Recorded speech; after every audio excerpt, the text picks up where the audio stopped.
Hi everybody, welcome to another episode of Garden of Genesis, a D&D campaign that I GM along with my friends. Today, well, like I said, I play it and I GM it. Wait, no, I don't play it. I don't play it. I want my money back.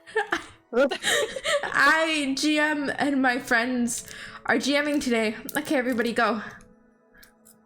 I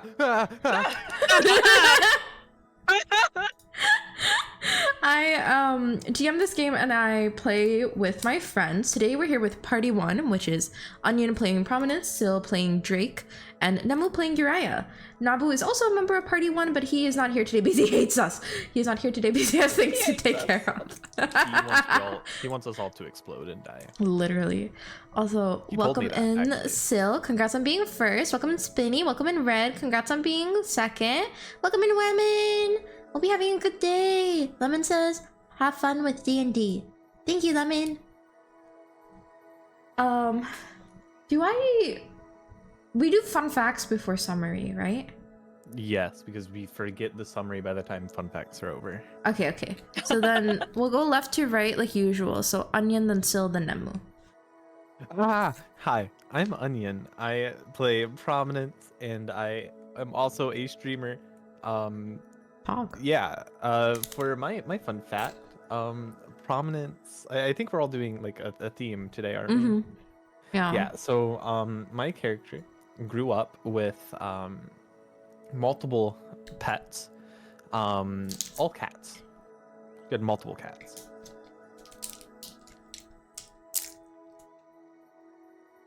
What are their names? I didn't think that far ahead. Go! Hold on, let me think. I'm trying to think of like. I'm kidding. You don't have time. They're all named after planets. I don't know. Oh my god. Wait. Are the what planets exist, Sleepy? Wait, Onion, you have no idea. That's so cute because there's actually a member in the second party that names all their pets after celestial bodies too. Aww. So that's so cute that you that. said that. I don't have a list of planets, but I do have some like space themed stuff that I sent her. Just imagine that all of like every animal was whatever this universe's equivalent to like Jupiter and Neptune and Pluto. That's so cute. Yeah. I love that. Popcorn Syl. All right.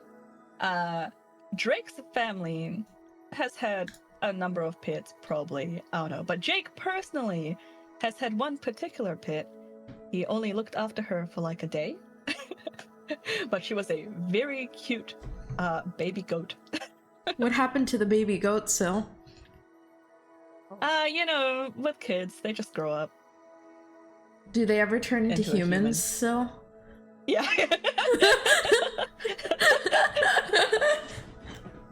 That was Drake's baby goat was his sister. and he did not realize. That was so fun. I really enjoyed role-playing that. It was Syl's 1-to-1, and I tried to keep it pretty loosey because I was like, I don't think I'll ever be able to expect what Syl's gonna do. But I did not expect that her character would see the goat, pick it up, and it would take them about like 2 hours to figure out that like the goat sitting in his home was like not just a random goat wearing his sister's clothes. That it was in fact his sister who had been turned into a goat. That was not on my checklist of things that was gonna happen. It was like the D&D equivalent of like looking for your glasses while they're sitting on your face. Yeah. You know the way that he finally realized the goat had to write out in the dirt that was like, I'm your sister in the dirt. It was so bad. Yeah, good thing the goat was literate. We would have been there for hours.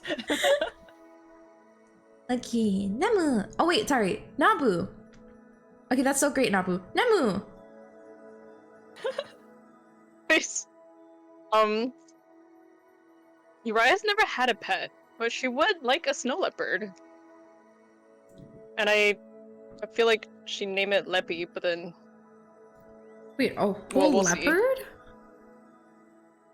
A snow leopard. Do you not have Find Familiar? You can get No. Find Familiar. Oh, we need to fix that. I think you and I talked about it, Namu, when you were asking to get a pet in the game. Forgot. Oh, Fair. That's a very fair point. Okay. All right, in the next episode, she will have a leopard. Okay, hold on. Sorry, guys. I'm changing the music because I don't like this one. But we're also. How do I change it in this watch together thing? Okay. Sorry, we lost our music bot. It left the server without us kicking it out. So I'm trying to fix things. Oh, there's an ad playing. That's good. There's 20 ads in the song. That's really great. What? Let me ping again, see if they can. I'm gonna go back to the old song. I'm so sad. It's because I want you guys to have music too. I don't want to just, but it's so dumb because I have YouTube Premium. I have YouTube Premium. I just won't transfer over. Okay, guys, time to listen to a football ad. Yippee! Yippee! Okay, there we go. Hey, Sleepy. Yeah. So right now we're doing the music through like the Discord built-in YouTube watch together thing, right? Yeah. Why don't you just open YouTube in your browser and share that? You're so smart. Oh my god! Phil is the smartest person I know. Holy shit! And you know the worst part of that? To find those, I wasn't looking it up in the activity. I was looking it up on my browser, YouTube, and then copy pasting. Oh my god. Oh my god! You're so smart. Oh my god! I'm gonna lose my mind. Sleepy's 200 IQ. Next I'm student, having, everybody. I'm just having one of those days. I'm having one of those weeks. Here we go. No hats. And I can even control the volume independently. That's so nice. Okay. Hopefully the volume is good for you guys in chat now too. Let's go ahead and I will do the recap. By the way, do you guys want me to do the recaps or do one of you want to? You can do it. Okay.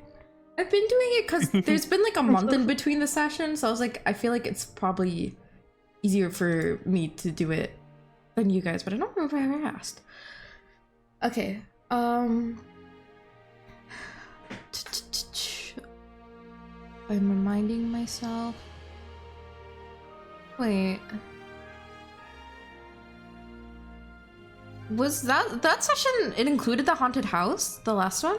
I think so, yeah. Oh Yeah. wow, there was a lot of stuff happening last session. Okay, so last session you all had been on a little side quest from Captain Conrad, a pirate who asked you to help his son Luis fall out of love with scamming.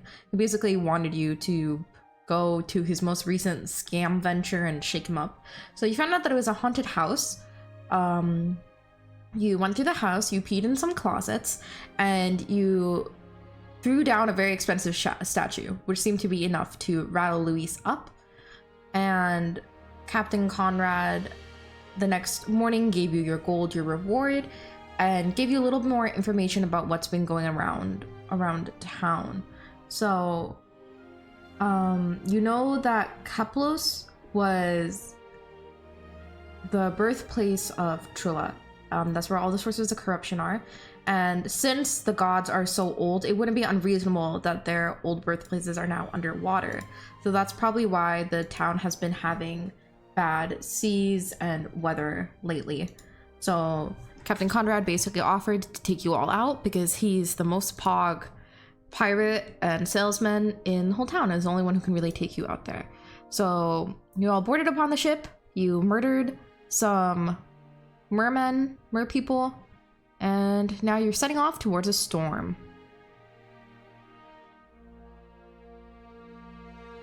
Hi Yeti, welcome in. Alright, so where you left off last time is that Captain Conrad had just pointed out the storm brewing in the distance.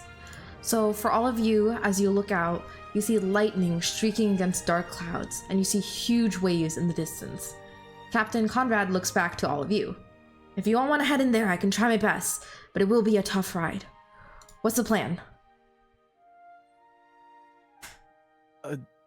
I don't know if we have a plan, but I think just go in. Yeah, we have water breathing potions. We'll be fine. Yeah. Are you implying that you have water breathing potions, so it'll be fine if you go over? Mr. Drake? Hmm? Mr. Oh, I thought, we have water breathing potions, so, if we have to breathe water, then we'll be fine. If the boat gets, smashed up or anything, we're good. What about the don't say that? How, What about the rest of the crew? how many of those do you have?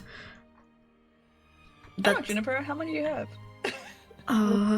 Juniper's counting, and she looks up at Drake, and she's violently shaking her head, like she does not have enough for you guys and the crew.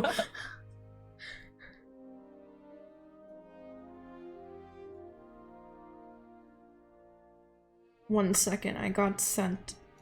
I think the bot's gonna return to us. She's coming back. Oh. She's back! Phylax!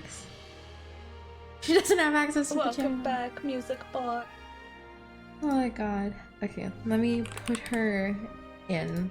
We're having so much audio stuff.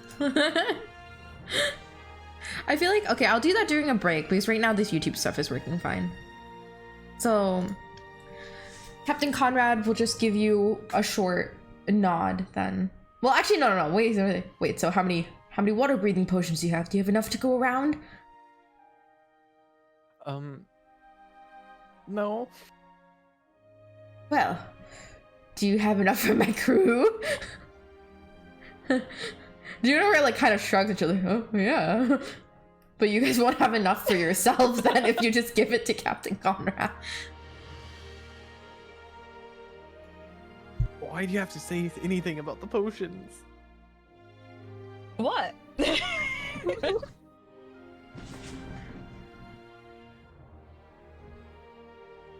Captain Conrad is just staring at you, waiting for his potions.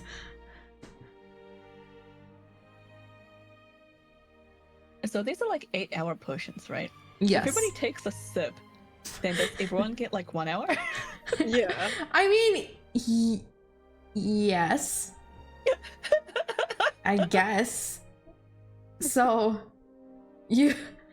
okay, so Juniper will take out 2 potions then, and if everybody takes a sip, you can get 16 separate hours, and that will be enough for you guys and the crew. So she'll pass them around, and you're gonna indirect kiss all of these pirates in their filthy mouths.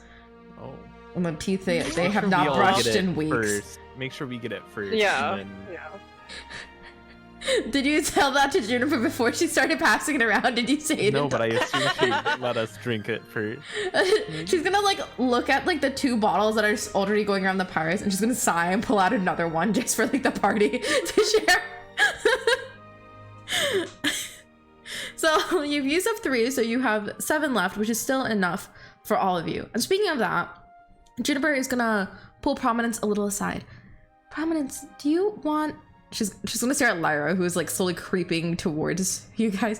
Do you want her to go with you guys down there? If you want her to stay, I can keep an eye on her up here.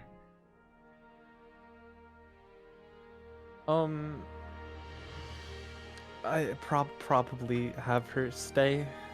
Okay, I'll also stay up here just to make sure she doesn't get in any more trouble. And she's slowing down because Lyra is slowly she's doing the thing where in cartoons where someone's pretending to be subtle but they're taking giant steps while looking the other side and whistling. That's how Lyra is trying to approach Prominence and Juniper right now. very sneaky, actually, if you didn't know. Very subtle. I didn't know. No, she's very good at sneaking around. Still said, is Juniper not going with us? The aquatic glass blowing. She can show you that on the shore too. You don't need to be in the middle of the ocean. But it's so much more exciting in the middle of the ocean. Okay, she'll come for a moment to show you the aquatic glass blowing, then immediately go back to take care of Lyra. Okay, so now that that's decided, Juniper will basically like, Juniper will ask you, do you want me to break that news to Lyra, or do you want to tell her? I was thinking we just kind of go, and I assume she'd not. We ghost her. Got Comments, it. I'm pretty sure Yeah. she's gonna follow you, like, unless you tell her not to. Yeah, I'll talk to her. I'll talk to her. Hey, what you guys talking about? What's going on? Hey Lyra, Yeah. I need you. I'm going to give you a very important job. Yeah? So while I'm gesturing to Drake, Uriah, and Emil, we have to go down, like in the bottom of the ocean, but that leaves everyone on the ship defenseless. I really need you to stay here and to protect Juniper. When you said need to go on the ship, like you were like gesturing to everyone and you said we need to go on a ship, and you turned back to look at Lyra and she's already wearing scuba diving gear, and then you said that she has to protect everyone on the ship, and she like rips everything off, and now she's wearing like a full armor holding a spear. She's like, yes, I got it, you can count on me. I'm trusting you, and Juniper needs the help. So Yeah, I really need help. I'm so helpless. She's thinking back to the time that she set half the town on fire with the fireball. I could really use your help, Lyra. Thank you so much. Of course, Prominence, you can count on me. Don't worry about it. And now she starts like doing a soldier march around like the perimeter of the ship. So for once, you are free from her. She's taking her job very seriously. she's so easily convinced. It's because it's you. So cute. Now, you know why she was not allowed to travel on her own. All right. So as you all start approaching the storm, you definitely start to feel like Captain Conrad and the crew help you like kind of like secure yourself into like the middle and the side of the ship, just like holding on to rope, like making sure like you're as safe as you could be given the circumstances, but you're still definitely getting rocked around. It's very difficult to stay hanging on. But Captain Conrad, through his possibly amazing sailing skills, I forgot I have to roll for him. Let's actually see how safely he can get you through. He has a very high You got modifier, this, Captain.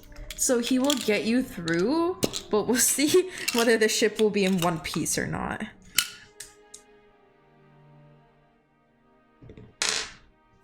Ooh. Okay. He just barely passed. So I would say that Captain Conrad is able to get you through, but the ship looks worse for wear. It could probably make one trip back, but they're gonna need some time to recuperate and fix some stuff off before they come back to get you. And you all are feeling quite seasick at this point from all the rocking and turning. Also, thank you so much for the raid, Garrett Kane. Thank you. Welcome in. Hi, Raiders. My name's Sleepy. We're currently playing Dungeons and Dragons. I'm here with my friends in Party 1 who are memeing on me. I see that. I'm looking at the Discord chat. Onion, who's playing Prominence. Syl, who's playing Drake. Nemu, who's playing Uriah. Syl and Onion are also streamers, so you guys should definitely check them out too. Welcome. I hope you had a good stream.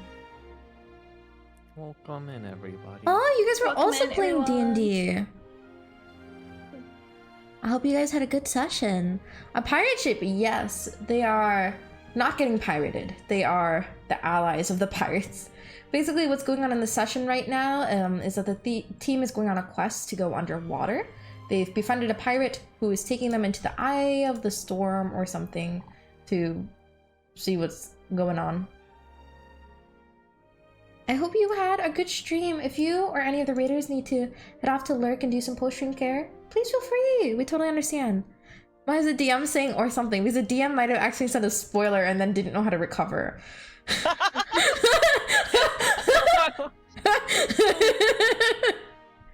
We were playing a one-shot adventure. We call it Dino Pirate Crew and the players want a project. Oh, that's so cool. That sounds fun. I hope you guys had a good... Great. It sounds like you guys had a good time if you're even getting a part 2. Nice. Yeah, I sea love adventures are one-shots. so fun. I have like 8 maps for this part of the story because there's so much pretty maps that I was finding. I was like, this is so fun. Also, thank you so much for the follow, Garrett. Welcome, welcome. So, Captain Conrad has just successfully brought you guys through the storm. And I guess it was only a mini spoiler, because you guys now all realize there is an eye to the storm. And as you break out of the storm, you finally feel warm sunlight hitting your skin after that difficult experience. In total, it was probably over like nearly an hour of that difficulty. Fortunately, you didn't have to do much. Captain Conrad took care of you. He definitely would have gotten some debuffs if you didn't get Lewis into his arms and return to him, but he's able to take you safely because he's no longer distracted by his son's scamming failures. So the ship pulls through the perilous waters, and Captain Conrad calls you all over to point out something in the horizon. So can everybody roll perception for me? I forgot I had to open my character sheet. I forgot this was a thing that you had to do in D&D, huh? You're real for that.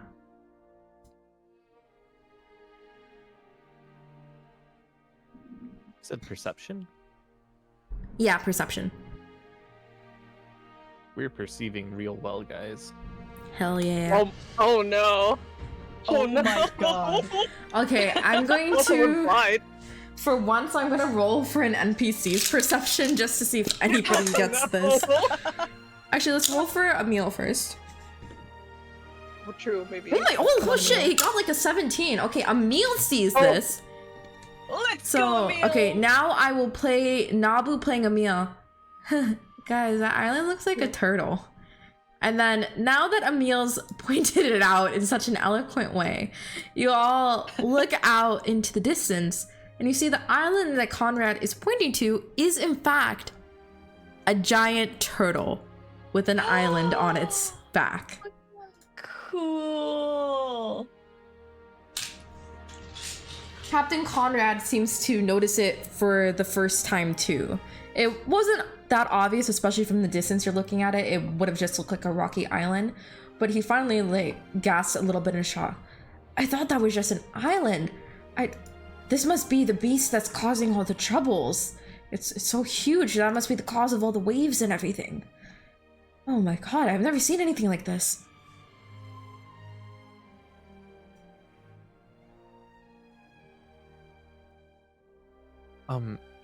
I didn't know turtles could get that big.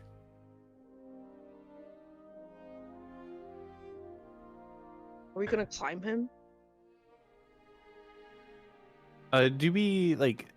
Does the turtle look how it looks in this picture? Does it look like there's buildings on it? Yes.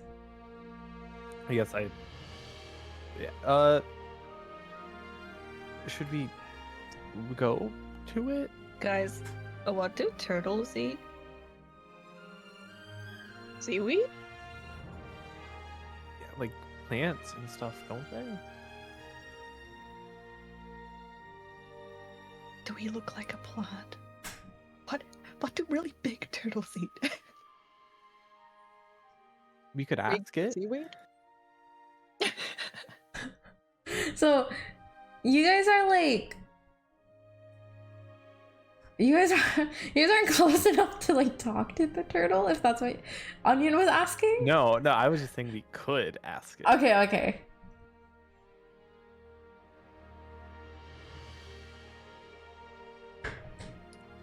Well, Yeah, why not? Let's go talk to it. Captain Conrad is going to pause as his crew has been checking around. It seems like this area is too rocky for the ship to go through.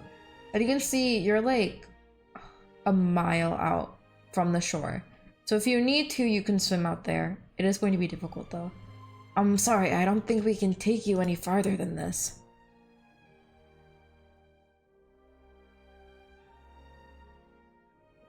How do we get closer? Swimming. The only way. If you guys can come up with another way, definitely can. But like, Is this a bad time to say I don't know how to swim? What? I thought we checked first. I'm fairly sure Oh, I said no. if we did check, I'm fairly sure I said I don't know how to swim.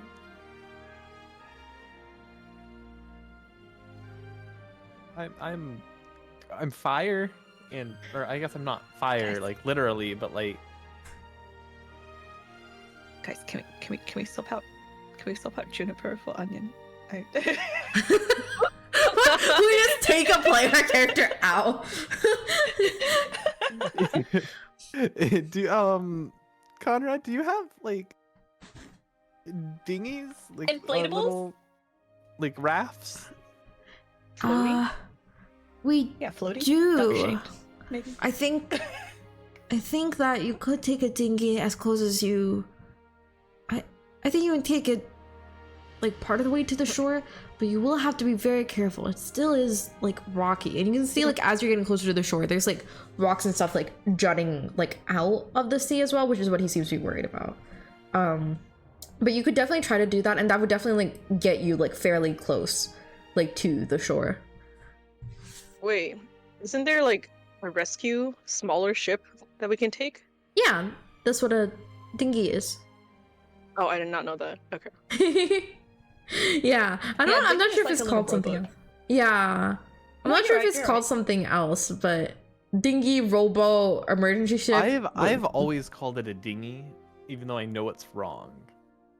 That's what I call it too. What? It might just be a regional thing. I don't know. Oh, I think I've we never call heard it of that. dinghy here, I too. think I call it that, and you call it that because I call it that, and you are a pirate in my campaign. No, I've also. That's Uh-huh. how I have heard it referred to. But I don't know. Also, welcome back, that's, Yeti. That's correct. That's what it is. Oh, hey, Okay, it is. okay, yeah. I'm just. Oh, nice. I'm a lot smarter than I thought. Anya was like, I did research. And welcome in, Oh, Keyblade. Like you really made me double think because I really thought I was just wrong. So, as you're talking with the dinghy, one of the crewmates is also going to show up with a couple of like inflatable arm floaties and hand them to Prominence. I don't. Don't you just have like a life vest or something? They go on your arm. Blow them up. Do you have like There a you life? Okay. They're pirates. They do not have life vests. The most that they But have. they have inflatable, like swim wings. Just in case. Well, it's just basic safety.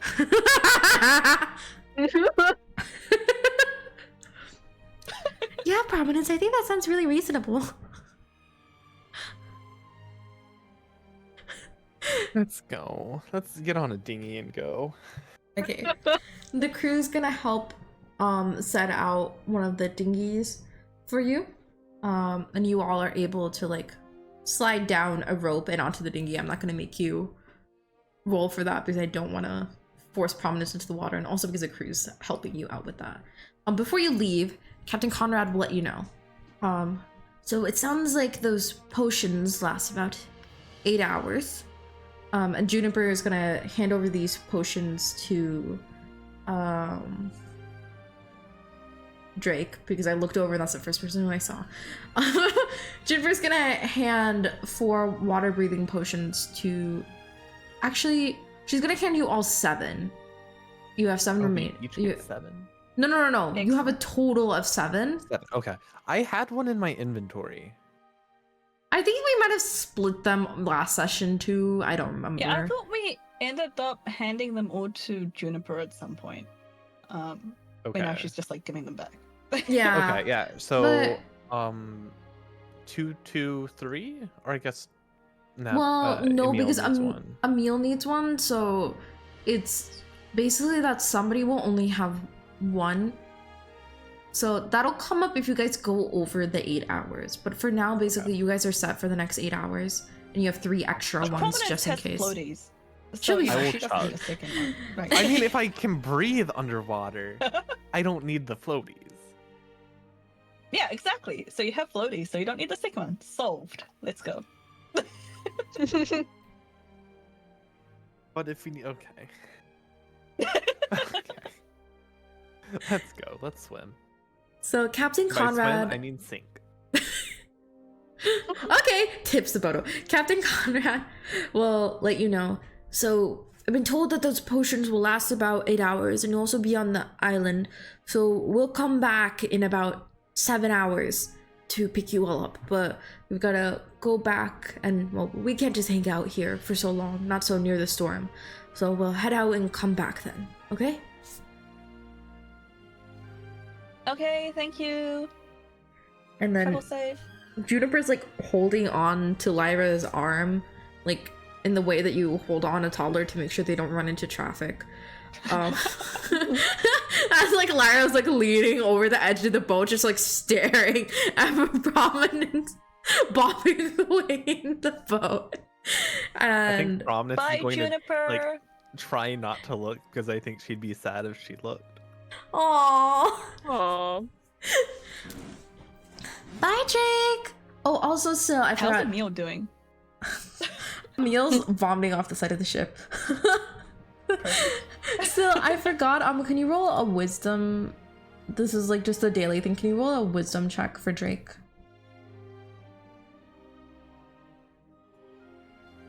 Why does Drake need to roll a daily wisdom check? It's something from session 1 that is still going. Oh, a 5.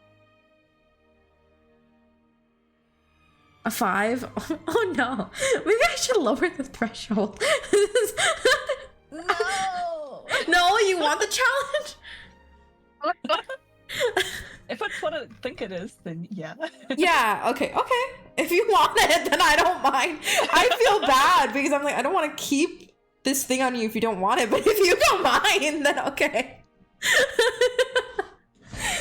Okay, so who like is kind of like rowing or steering the dinghy? Let's say there would be 2 people rowing it. So you're not gonna make the girls roll or row the boat, are you, Drake and Emil? You're Yeah, not I gonna make totally us got do it. this. I can row. Emil cannot respond to you because he's throwing up. And he's Oh. also rowing. As he's throwing up. No, he's actually knowing Nabu. Yeah, he is actually. He's trying his best while he's like green in the face. Perfect. Because Nabu would hear Onion. I feel like Nabu would hear Onion be like, "You're not gonna make the girls do that." And Nabu would be like, "I'm so sorry. I didn't realize. I'm so sorry. I'll get on that immediately." Emil's not getting canceled today. Okay, so you all are able to roll. Then I'm gonna roll for Emil. So can you roll me survival? Survival? Okay. And unfortunately, Emil will have to roll with disadvantage because you're making him roll while he's vomiting. I'm sure he can. Yeah. Why does he have a Hell. -2? Why got does Nala this. have a -2 on Oh. wisdom? Holy shit! Holy shit! Holy shit! This is the This checks second out. 0 of the Did he just campaign. die? This is on brand. Oh my god. Okay, so Drake, what happens to you at first is like your row just kind of gets oh my god, your row. your oar kind of gets jammed between 2 rocks and it like breaks. So you guys like aren't going anywhere, but you haven't capsized yet. And then Emil just like also almost does the same thing. He like accidentally rams his oar in between two rocks, except he keeps going and then just pushes the momentum of the boat and kind of like basically like uses the oar like a lever to tip you all into the water with his snaps 0. So you all find yourselves dumped into the water. Prominence, roll me survival to see if your floaties are gonna keep you up or not. Everyone else is for sure just gonna get Survival. dumped. Yeah, survival. God, can we just not? Sil, congrats on 100 Stardust! Oh my god! Oh my god! Holy shit! Wait, the only good roll you guys have gotten today. Wait, you didn't have any. It's rigged. It's What is so rigged. happening? There's no good rolls. The There's only been good nothing roll above is that 12. random dexterity save. What was that for? What was Something stupid. I don't even remember. I just see a dexterity roll that I didn't ask for and then a smiley face. I was like, what? What's it? So you guys haven't gotten a roll above 10. Oh my god. Okay. So you all are basically just dumped into the water. Sorry, I just have this like cartoonish image in my head of Emil ramming the oar into the boat, and then the boat just kind of goes swoop as he actually lifts everybody up, and then plop, plop, plop, plop as everybody falls into the water. So you all are pushed into the watery depths. The waves crash around you and you feel yourself getting pulled down by the weight of your armor and your equipment. Have you all taken the potions of water breathing already? I assumed we did. I thought we did when we got on the boat. Isn't the sip? Oh, the sip is gone by now because the time that the storm took was almost an hour. I thought we would have when we got on the dinghies. I don't want to got you guys on this, but also nobody said you took it. Yeah, So- Drake definitely did not take it. We're in a boat. Why would we need to breathe water? That's exactly why I thought we did drink it, because if something happened to the boat, You can't just thonk it, you gotta talk it. I know, but I thought that was something someone said. Okay. No, yeah, I don't think anybody Okay. said it. So, you guys unfortunately are unable to breathe right now as well as you feel water enter your nose, I guess. Question. Yeah. We could all swim apart from Prominence, so Yes. can't we just tread water? Yeah, this is more so like the first moment where you got like chucked into the water Oh. before like you're treading. So because in my notes I thought you guys would have taken the potions already, so it said you have no difficulty breathing, and I'm just deleting a no. I'm deleting the no. You have difficulty breathing. And it's also a little bit of a struggle to tread or swim at the moment. Prominence, you're gonna auto fail this because you don't know how to swim. You also fail the floaties thing. Can everybody else give me survival to see if you're able to successfully tread water? Still, you're wearing armor, right? Yes, I think it's a light armor. Okay, then I'm gonna say no disadvantage also because Drake's like been trained for stuff, so I think you'll be fine. So just Finally. straight survival checks. Nice. Thank you. Yeah, I'm wearing leather armor. Okay, yeah, no disadvantage then. Sorry, what were we? What were we doing? Survival. I was looking at my character sheet. Survival. Okay, who cares about survival? But what am I wearing? So, Oh, no. Uriah, you are the only one who's able to successfully tread water, and also through your immense knowledge of water, which I'm also telling you on public PSA, when someone's drowning, do not grab them like with your arm. You always have to grab them with another object. If you grab them with your arm, they're automatically gonna pull you down. Quick PSA. Your amazing survival knowledge. You get the feeling that you shouldn't directly grab them.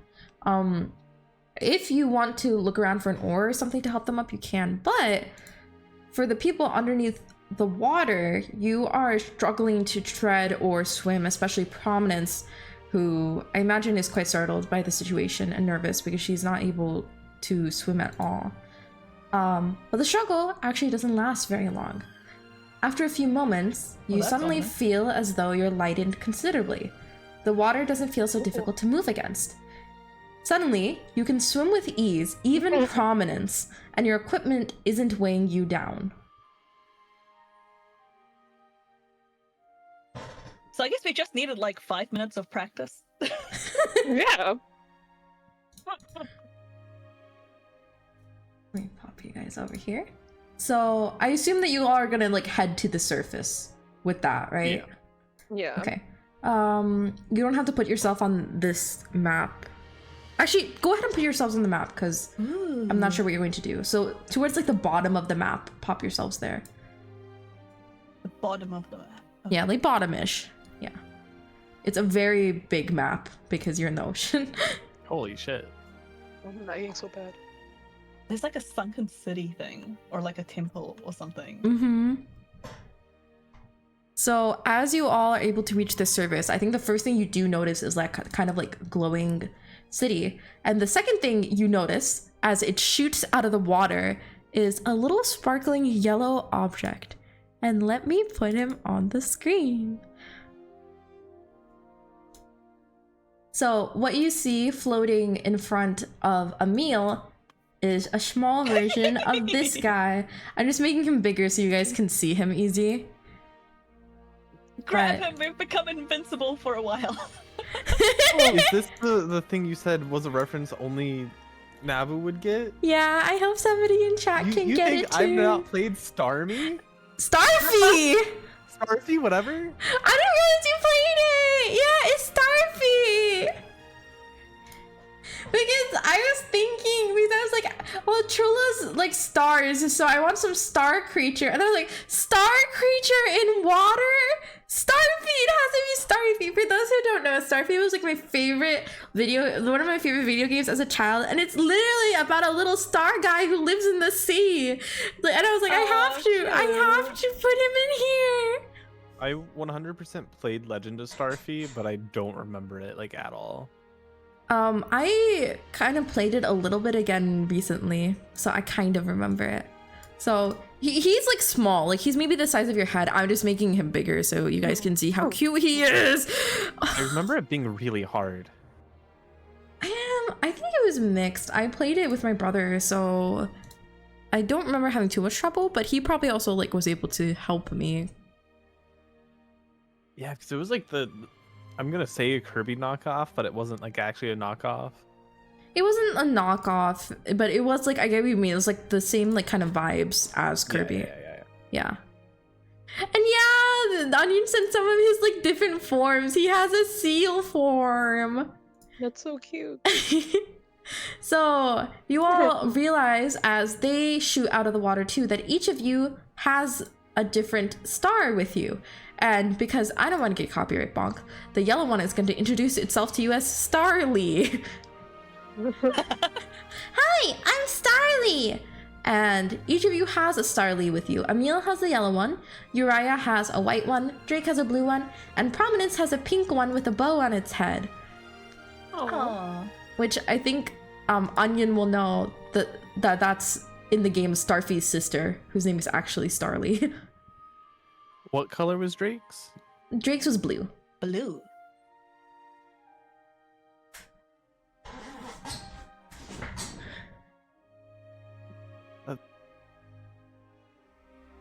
Hi, what are you? We're Starlies! Oh, okay. You guys are so cute. Your one is going to like swoosh up to you and give you a little hug, and you can feel it's like a plushie Aw. basically. Oh, they're so cuddly. What do they feel like? like when Drake hugs him, like it does feel wet because he was underwater, but it's basically like a plushie. Like it's soft and cute and huggable.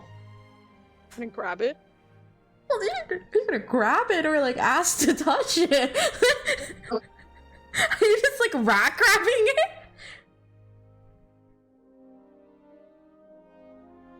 Nemu? Yeah. Oh my god, okay. Well, you rat grab your starling and goes, ah! But then you hug it. And it's soft like a stuffed animal. And it's like, hey, I'm helping you out. Don't grab me. She lets it go. Not to sound ungrateful, but why are you helping us? That's what we do. And he does like a little spin and a little dance. And all the other ones make little like clapping motions. Drake also claps along. Hit empty. And the yellow one's gonna like float over closer to prominence. We're the children of Trilla and Freria, which you guys know is the god of the star and god of the sea. We've been instructed by our parents to help anybody who comes here.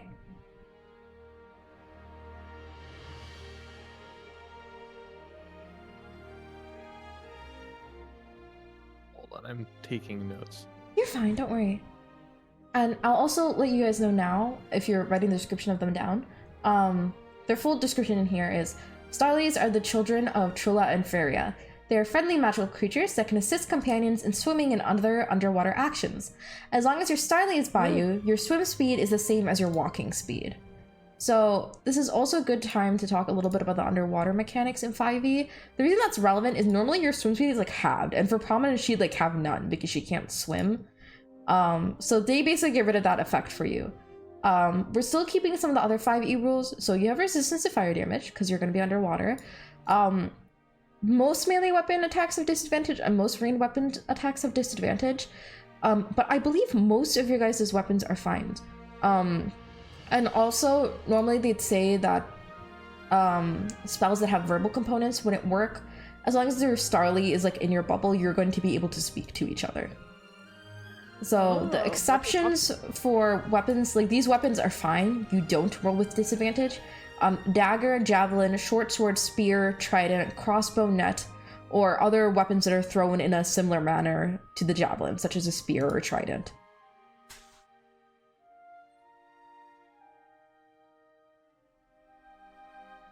Why are you all here?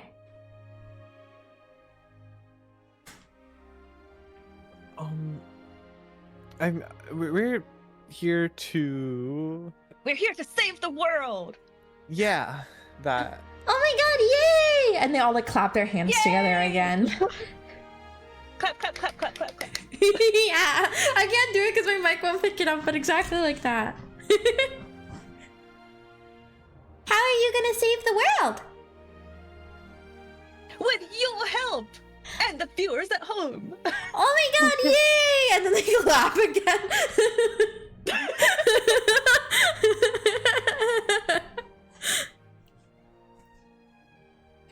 Okay, so for you all floating in the sea, you do see, and I'm gonna zoom out for chat, that underneath the water there is a city, almost like ruins and coral that are almost like glowing from underneath. And you do recall back to when Juniper told you that the place that Trilla used to live is probably underneath water.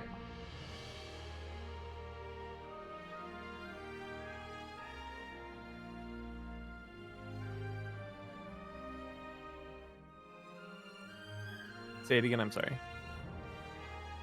So in the sea, where all of you are floating, you see like an underground city and ruins and coral, kind of like almost glowing. And you recall what Juniper told you, that Trulla's original homeland is probably underneath water by this point.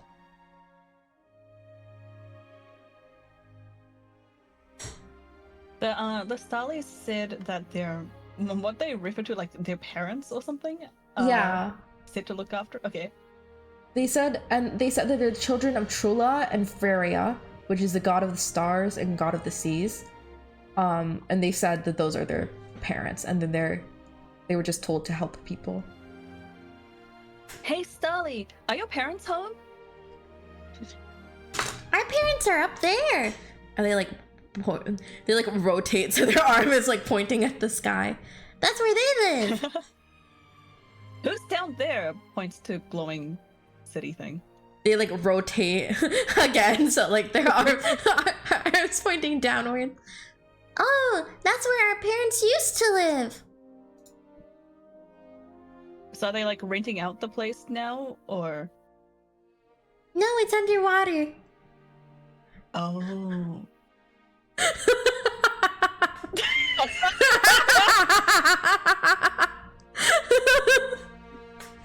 Oh my god. I don't know why that really got me. Underwater. That really got me for some reason. I really Drake met as a kindred kind. These are his like spirit animals. Yeah. Do you want to go down there? Anything good down there? Yes, anything bad down ideally we should probably go down there.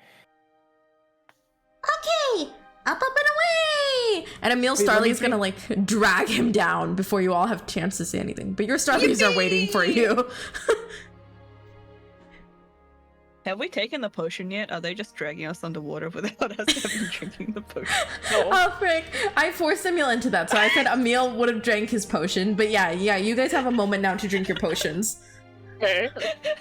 We almost had like a very dark timeline. The Starlies commit murder.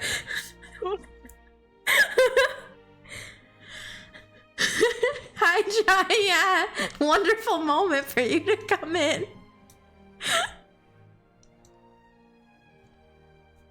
Okay, everybody's taking their potions? Yep. Yes. Okay. So, as you all take your potions, your Starlies ask each of you, you ready? Yeah, let's go! Okay. And Uriah's and Syl Starlies are pretty aggressive and fast, but Prominence's Starly, noticing a little bit of her hesitation, is much more gentle. So Prominence is taken on from a nice calm ride, and everyone else is taken on a roller coaster down to the ruins. Muffled screaming ensues. Okay. I'm gonna Muffled have you laughing. guys actually put yourself on the screen I'm about to pop up. Give me 1 second.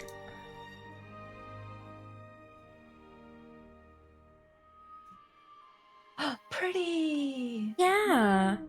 So as you guys are brought into the ocean, at first it's a very big blur, but you see corals and old buildings and ruins all around you before the Starlies begin to slow down as you get into the heart of the ruins.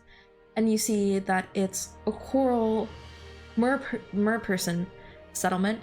It seems to have been abandoned, but since the items are from the scene, it's in better shape than the other ruins that were there.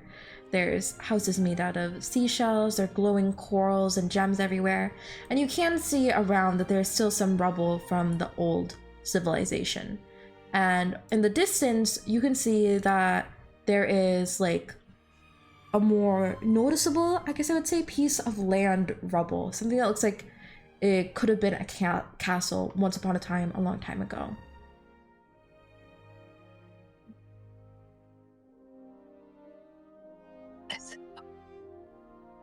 What's it still say? This is so pretty. Yeah, it's so pretty. I'm gonna leave the credits for the artist soon, but all this stuff was from one like Patreon. I can't pronounce the name. Hold on, let me find it though.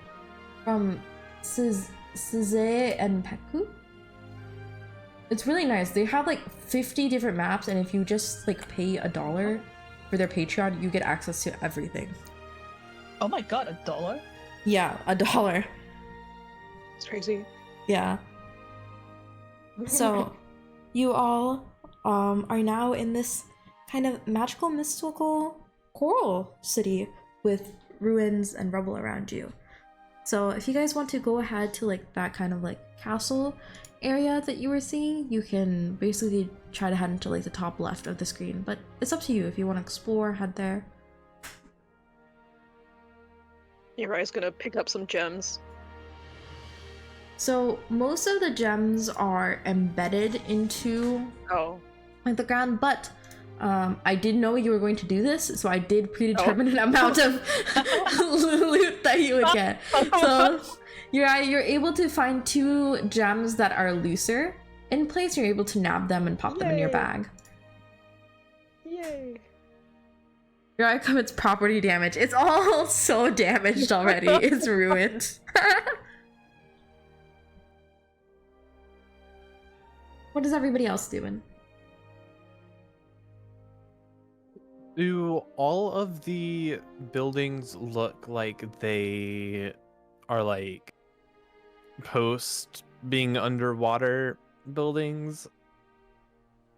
Like I'm okay.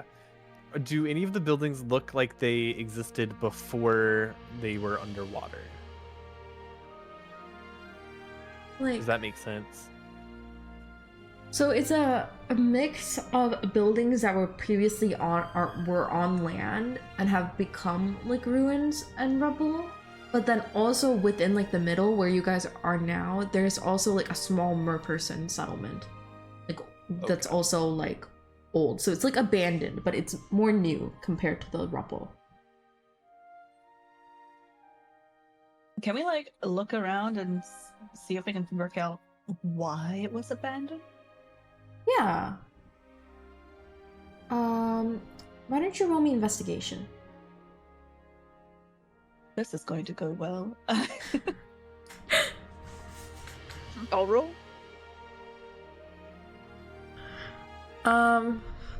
Just real estate, you know, happens. Now, sometimes the real estate bubble just bursts, you know. Yeah.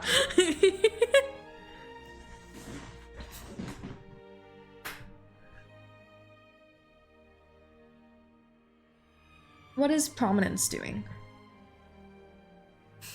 I mean, I think we should probably go to the big place in the middle, but I don't know.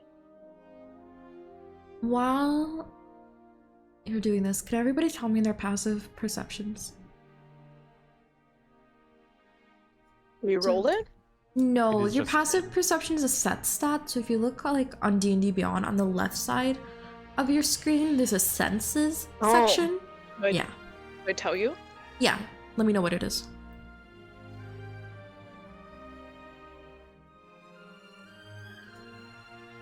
13. Okay. I like how everybody. Why you guys are typing? I wasn't expecting that. Okay. Was I supposed to? No. I thought you guys were gonna say it out loud. I didn't want to interrupt. No, you're fine. My passive is 12 too, but I rolled it. Okay. So, sorry, that was a little bit interrupting. Prominence had just, I think, like, kind of asked the group, or kind of said, like, she thinks you guys should head towards the castle rubble you can see in the distance. Here. Let's go take a look. Yeah, let's go. Okay. As you guys are crossing, keep, like, moving yourself across the map for me. So, are I you guess guys... we could probably can just, we just swim over. Take a shortcut. When looking down, like off before, okay, if they're going by themselves, they can't. Before Prominence steps off like this cliff and looks down, is how far down can she see? Unfortunately, Prominence, as you're looking down, what you see instead of watery depths is a killer whale.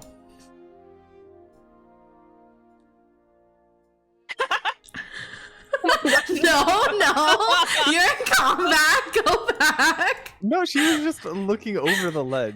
I explicitly said looking over the ledge before she swims off. Okay. So yeah, that passive perception was for like the killer whale that's been like kind of swimming in that chasm.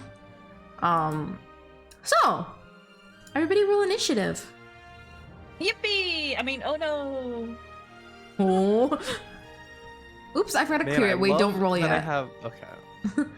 I love that I have plus 10 and I rolled a 15. Oh. That one's even worse. I'll fix it. You're good.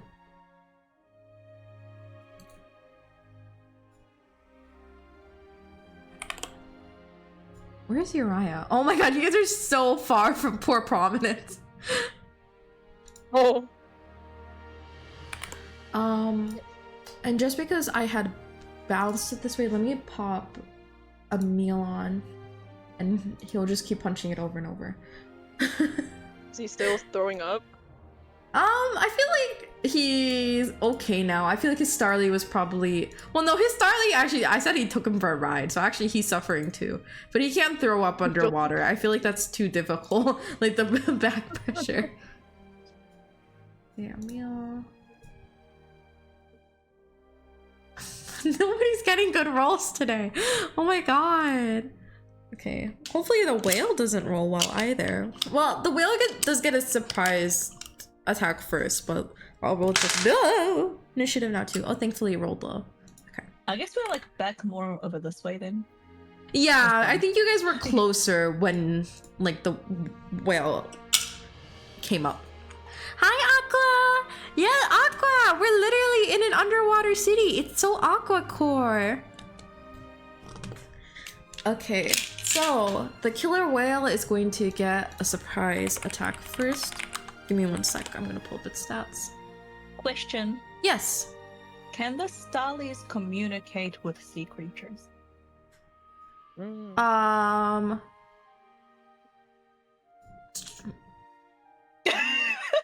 I'm so sorry.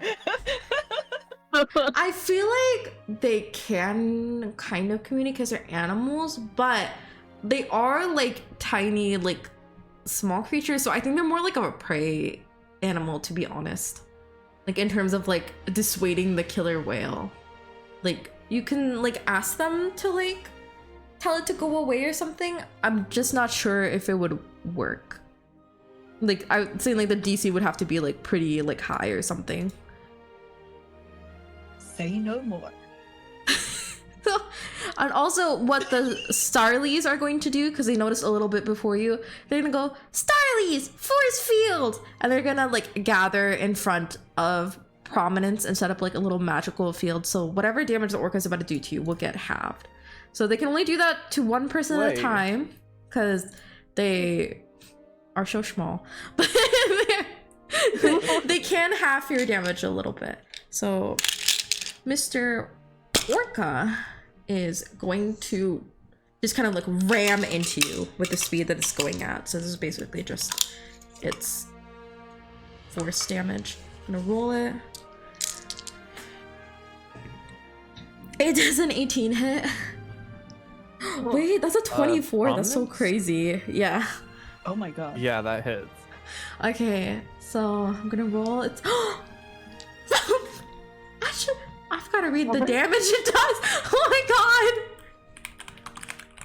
It's okay. The Starlies are here. You're gonna be fine. Why do I have 7 temporary hit points? I don't think I should have that. I'm not sure. Actually. Okay, you are going to take 21 damage. That is halved by the Starlies, so you're going to take 10 damage. How much I HP am do you at- have again? I have 27 total, Okay. so I'm at 17. Ooh. Okay, next is your turn, Prominence. Is it closer to me now? Oh yeah, sorry. It's like, it like random to you, so it's like next to Okay. you. So, I am kind of useless underwater. So, I'll attack it. I don't have advantage, so I don't get sneak attack, and I'm hitting it with a normal dagger. Slay. Does a 10 Let me double check. No, it does not. hit? Bonus action disengage. Help. The Starlies will follow along with you prominent, so the force field is still over you. Okay, wait. I was here. Can Yeah. I go? Okay. I'll just go here. That's fine. Okay. Is that your turn? Yeah. Uriah. Okay, if I use ice knife, can that freeze or slow it down because it's ice? Or would I just become an ice cube because I get frozen too? Oh, yeah, you know, I like the idea of it getting debuffed, but because... But Ice Knife is coming, like, it's not touching you. So yeah, I'd say that would, like, slow down, like, the orca. Like, if you're aiming it at it, it would kind of, like, freeze around it, like its skin. Yeah. Okay. So I would say that's going to have its movement, but I'm letting you know its swim speed is 60, so it can still match yours. Okay. Does Ice Knife do damage as Uh, well, right? Yeah, I did roll for. Wait, also, is it intelligent? Is it an intelligent orca? I don't think animals count as intelligent beings. It depends on what you're asking it in, like, reference to. I guess knowing what it's thinking wouldn't help. Like, oh yeah, if you hear detect thoughts, all it's gonna be saying is food, food, food, food. Okay. Alright. I'll give that to you for free. That's what's on its mind. Okay, thanks. So then for Ice Okay, Knife, you're roll right, the to hit. Hit. Yep. Still, so whatever here is promise bait. Oh my god. Oh, it's a dexterity save on my end. Okay. That's so fucked up. Wait, what? Okay, the orca does not What's so save. sad? I mean, we won't let you die, probably. Does it do damage, Nemu? Yeah. Okay, Wait, go was ahead this and roll supposed to be damage. effect? Huh? Is it effect? I don't know what the column says, but next to the 2 hit dice, there should be like a 1d6 or 1d4 or something like that. Wait, it's a 1d10. Yeah, go ahead and roll that. Okay.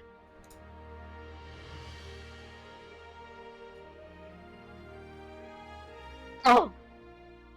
All right, 4 damage. I got 4 ones. That's crazy. Oh no! What? All right, is there anything else you want to do? I don't think that rolled correctly. Did you Did I do it roll wrong? 1d10? What is it? Yeah. I think she just clicked on what's there. Yeah, because it's 1d10.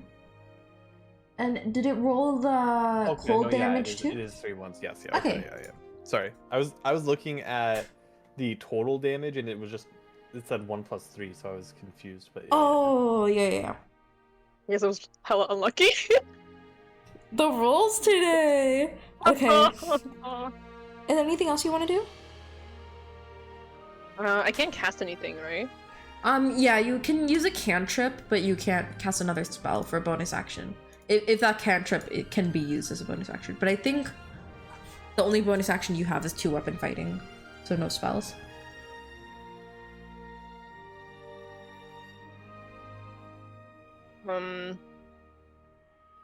I'll just move over here. Okay. So, Uriah, your ice knife blasts out into the orca, and you see an ice start to glisten over its fin that is closest to you. So its movement is going to be halved down to 30 swim speed. Drake. So my blue Starly is currently making up part of Prom's shield, right? Yeah. I sidle over. And I spend my turn trying to convince it to talk to the orca. The Oh my God. Starly is kind of like scared. You know, like they're trying to protect you guys, but it's also like not that happy. So roll persuasion, but with advantage because it knows it can get away from the orca. Ooh, okay. I'll just roll it twice. I just tried to give inspiration to Nabu. He's not here. I got 15 for both rolls. Yeah, 15 for both rolls, but that is exactly what you need, so you're good. It was 15, the DC. Yippee! So, and then you also got the inspo still, so you have 1d8 to keep in your pocket to add on to any roll this session. Thank you. So Thanks, the Astrax. Starly will sidle up. I'm gonna put Sill's Starly on here so you have an idea of where it's going. Then sidle up to the orca and be like, and then it has to think, but it's gonna have to think for a while. Because I'm also thinking, how does a prey animal convince a predator to leave? Well, I mean, I don't tell him to like convince him to leave. It's just like, open a dialogue, build some rapport. Okay, build a rapport. Hey, you are a sea animal, so you're also a child of Feria. Well, so am I. And the orca opens its jaw, and the Starly flies You're back doing to you. great. The Starly flies back to doing you, well. and it's like, I don't know if I can do it. I don't know. I don't think I can do this. What do I do? What do I You tell it? did great. Does this blue Starly have a name? They're all just called Starly. Okay, Starly good 1, job, 2, 3. Starly. Thank you. That was all the Starlys. What should I tell it something else? What do I do? Ask it if it has kids. Oh no. If it flies back and it goes, do you have kids? The orca opens its jaw even wider and it flies back to you. Okay, so probably not. I don't think so. I don't know. I It feel would like be that was a much little more. ambiguous. I feel like it'd be much more understanding if it had kids. Yep, that's what would have changed the situation. Yeah, no, you're right. And it's gonna go back to the force field. I would say that's just your action if you have a bonus action or movement you want to do. I do. I kind of like. Can I use my movement in 2 pieces? Because I already sidled over here. I already Yeah. kind of moved. Yeah. You can Okay. just over your turn you can use like a total of 30 movement. Okay, cool. Yeah, I'm pretty sure this is within range. I'll just come over here and give it a little stab as a bonus action with my dagger, Okay. with my offhand. How do I roll offhand again? It's still the same hit. I just don't have the +6 to the damage if I hit. Yes. Onion, you have a 1d8 of inspiration. Hi Darcy, thank you. Yippee. Oh no, Sil. What is happening Nailed it. today? Oh no. Okay, so that does not hit. If you want to back off, it will get an opportunity attack on you, just so you know. Oh yeah, I'm staying here. Okay. Darcy, thank you so much for the resub. Happy 20 months. Okay, so now it is Emil's turn. So Emil, I think he has a crossbow. Yes, he's gonna use his crossbow. Yeah, Emil, woo! Let's go, Emil. Yeah. And Let's go!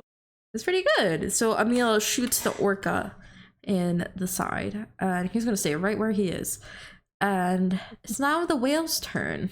So it's now going to try and bite Drake. Bring it. Does a 12 bring it. hit? No. Nice! That's its whole turn. It's not gonna move, it's just gonna keep trying to bite at you. So it's prominence now. Yippee! Bite. Bite. What? Huh? I'm going to come here. And then I am going to attack it with my single dagger that is not fire. That hits? Ooh, nice. And because okay, so there's this, but then because I am close enough, I also get my sneak attack. Or not because I'm close enough, because Drake is also there in melee with me. Nice. So that's 13 total. And, Yeah, teamwork. and then bonus action disengage. Back Whee! up. Okay, I'm glad that Prominence is like okay to hit because I was like in my head I was like, should I half this thing's hit points? Like I started to get a little bit worried. I don't know what to do. I mean, Okay. I only did 11 damage. so- No, but that's also like I feel like that's enough now that you guys are like landing hits and stuff that I think you guys will be okay because I was like I don't want to make you guys be in combat with one whale for half an hour. Imagine. Next, Uriah. Okay. If I use Ice Knife here, would Drake be affected too? He'll feel like a little chilly mist, but he's not gonna get like slowed down. Okay. Alright. Round 2. Please. RNG. Yippee! So I have to roll Please. the save for that. Please. Oh my god. It failed your Okay. dexterity save. Wait, you also have to roll. Wait, I need to read that spell now. I'm confused. Oh, I see. The dexterity save is only after it hits, so it does not hit. Alright. Now, can you roll me a straight d20?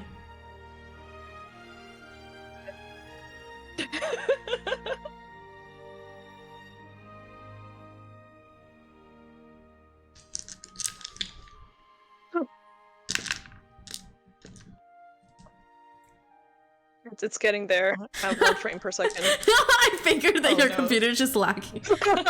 Okay. Fortunately, it sails past Drake too, so Drake doesn't get hit. Okay.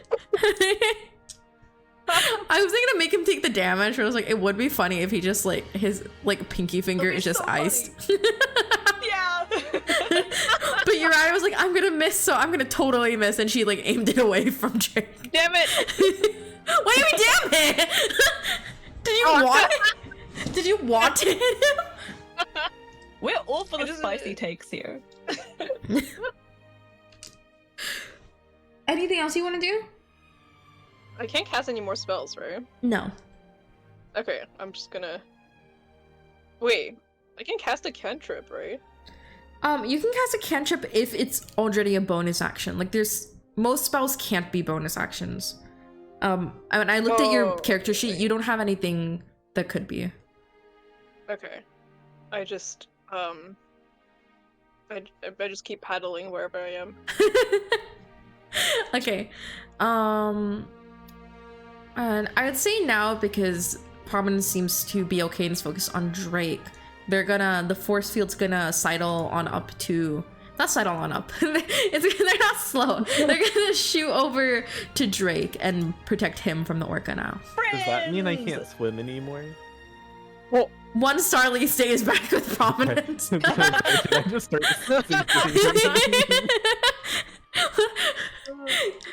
Your pink Starly stays back with you, and the other 3 go to Drake. You'll still get the damage halved.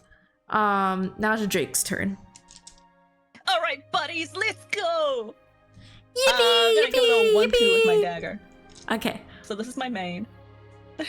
nice. I'm assuming Nice. 22 hits Yes. and 9 damage. Nice. And offhand, Does not hit. 17. Oh, 17 hits. No, sorry. I saw the 9 and I thought that was the to hit.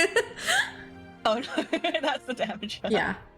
And roll 1d6 4. Wait, shit. I You're forgot. gonna put the slash. Did I get 2 daggers? Because I could have been attacking twice if I have 2 daggers. I think you purchased 2 daggers, didn't Did I you? buy think 2? you- I couldn't remember. I think you Yeah, already I had think you one did. and you got another one or something. Well, I didn't want to use the But one you I didn't had. want to use it, so you got an extra one, Okay. right? Then I could have been attacking twice. That's my bad. All right. I think you're right, so. All those Starlies are clapping for Drake and going, yay! Yay!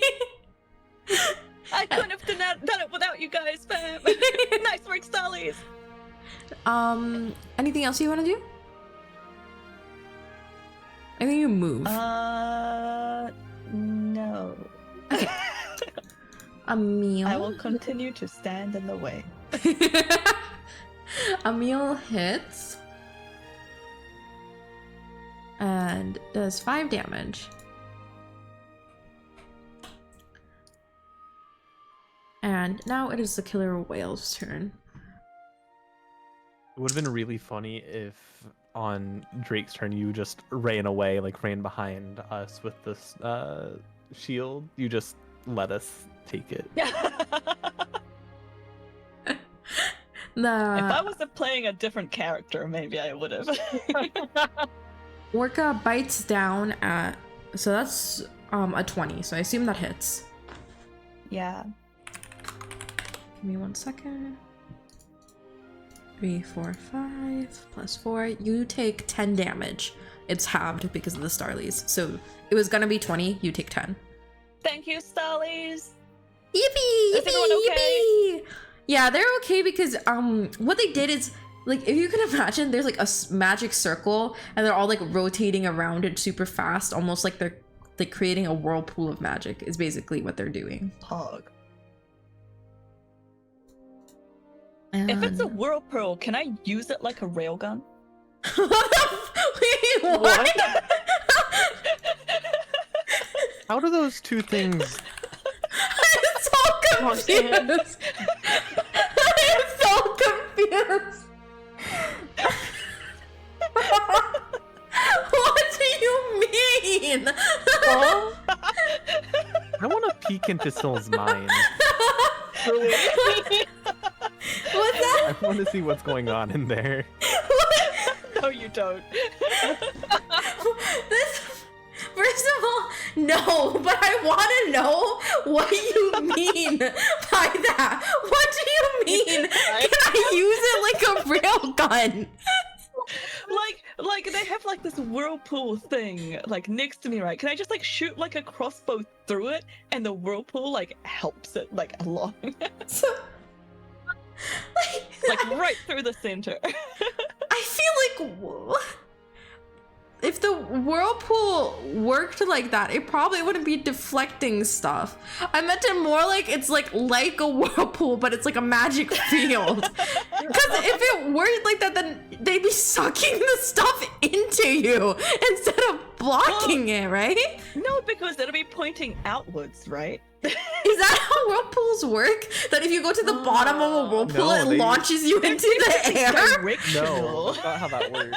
I think I have a vision of what Syl means. But no, like, I feel like a whirlpool just drags you into the center of it, right? Like, even if you are underwater and you get too close to a whirlpool, it just sucks you into the center. Like, it doesn't launch you yeah, into you're the right. air, I right? think But it's if it just had Syl enough not knowing how velocity, it'll whirlpools work. stabilize the projectile.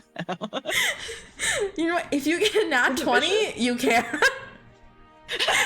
With anything less, you're not getting enough velocity to make a railgun. I like was looking up a railgun diagram trying to understand how the fuck this would work. Well, see, the issue with that, Sleepy, is railguns don't actually exist. I don't. Don't they? They don't? I I see think so. I pictures think of they're- people. I saw pictures of I'm people. fairly sure railguns are like If people, like, fantasy, build or not them. fantasy. I think there's like sci-fi. I saw like real pictures. Yeah, I'm pretty sure people build them. They're just not like actually Right. useful weapons. that Like get used by the railguns military. exist, but not in a way that's like actually like they're giant and don't really do anything. Yeah. So then how would that have help? sound Okay. What And else they're also like government weapons, so I don't think you'd be able to find a diagram. Syl is a Fed. What? No, you True. don't need a government diagram for a rail. I am like 100% sure that someone could like 3D print one. I'm going to go to Syl's server into the nerd corner and ask yes. how easy would it be to build a railgun? Asking for a friend. The friend is Syl. Did you hear that? They called me a friend. It's We're- official now. Syl, we're more than friends. Does Syl's husband know? Yeah, Syl's my husband. Oh, okay. still Yeah, but, has you know, not everyone's husband. husband is their friend, right? Oh my god. You've met boomers. Wait, but we My are bitch friends. wife. Are you implying Yeah, we're I'm not? just saying Wait, it's official now. wait. That just negated the fact that we're friends. It didn't negate the fact that we're married. I don't. Okay, it's prominent sister. Didn't I? No, I didn't just go. Okay. It's a whale. Then we had a discussion about railgun. Yeah, I'm gonna do the same thing I did last turn. Dagger. Okay. That hits. And then dagger this time is with my offhand. Nice. That's 1 damage on the offhand. And then bonus action, disengage. Wee. All right. The orca is looking pretty worse for wear. I know in 5e, I'm technically not supposed to like tell you guys when something is like less than half health, but this is my campaign. The orca is looking worse for wear. Uriah. Okay, so I guess the orca is just concentrated on Drake right now, right? Yeah, just whatever's closest to it, it's gonna try to eat. Okay. Okay, she's gonna come behind Drake, slap him on the back, give him a buff, Oh my then go god! back. Drake, wait, you slapped him on the. What was the buff? It's called. I don't know how to. I guess I can't roll for it. Mage armor? You can Does that click. work? Mage armor is only self. Yeah, Oh shit, it's only self? Wait, but Wait. it says click display in What? Uriah Uriah is BTT. having an You posted identity it? crisis. Wait, no, Maybe you no, can it's cast- willing creature. Is it? I Yeah. thought it was. Yeah. I've only ever seen someone cast mage armor on You themselves. touch a willing Well, creature. you don't have very good friends. That's my bad. Yeah, Um, I guess it is. Sil, what is your AC right now? 15. What's your dex modifier? Dex modifier is +4. Okay, your AC is now 17. Yippee! So How do I guess I'll just make a note of it somewhere. Oh, and it lasts for 8 hours. 8 hours. Yeah. So you Just have eight this Roll hours. it for in your what? temporary Cool. hit points thing. If you don't have any temporary hit points, just say like mage armor 17 AC or something like that. Yeah. Do I put it under... What about... Oh, wait. Never mind. I was gonna say, there's a bit for conditions. Maybe I can put it under conditions, but that's like just a drop-down list Yeah. of very specific conditions. All right. Then Oh, Drake, wait, are you it's on Mhm. D&D Beyond? I'm still on D&D Beyond. I haven't moved everything over yet.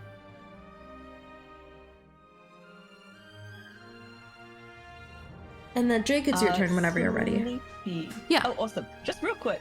How long have we used out of the 8 hours for the water breathing potion? You guys just drank it and the Starlies took you pretty fast. With this fight, you're maybe approaching half an hour. Okay, cool. So I'll just say like approximately the same time the water breathing runs out. I'll Yeah. Go back down to 15 AC. As long as you guys are gonna be close, I'm not like gonna like be like you guys are drowning. If it sounds like it's like been a day, then that's pretty bad. But I'm gonna like the Starlies are gonna help keep you guys on time. Like you should Hey be guys, okay. I think we should take a long rest right now in the middle of combat. And also like worst case, like logically, if you have a Starly with you and you start drowning, it's gonna drag you out of the water. A little morbid, but you'll be fine basically. it's a little So we can go waterboarded. right to the brink, is what I'm hearing. Yes. We have a safety net. You have a safety net as long as a Starly is with you. We have sentient floaties. Yeah. Because the inspo from this is from the Sealies from Genshin Impact, actually. Oh, Yeah, I was like, I just Cute. wanted to have like a cute little magic companion. I feel like it fits the vibe. I like it. I love it. All right. So it's your turn whenever you're ready. Yeah. Can I have a quick chat with my Starly? Hi Drake, what's up? Is this gonna take like a bonus action or anything? Talking is like a free action. Yeah, talking is a free. But like if Okay, you cool. the reason I used it up as an action last time is because it was like going back and forth, so that was like Oh, taking yeah, time. Yeah. For sure. So, like, but okay, so talking as a free action is more like saying something and getting a response. If you want to have a full-on discussion, that's different. But like, if you just want to like ask a question and get a response real quick, then it's I okay. want to know if I can like merge with the Starly Shield and become some sort of mecha against the Ogre.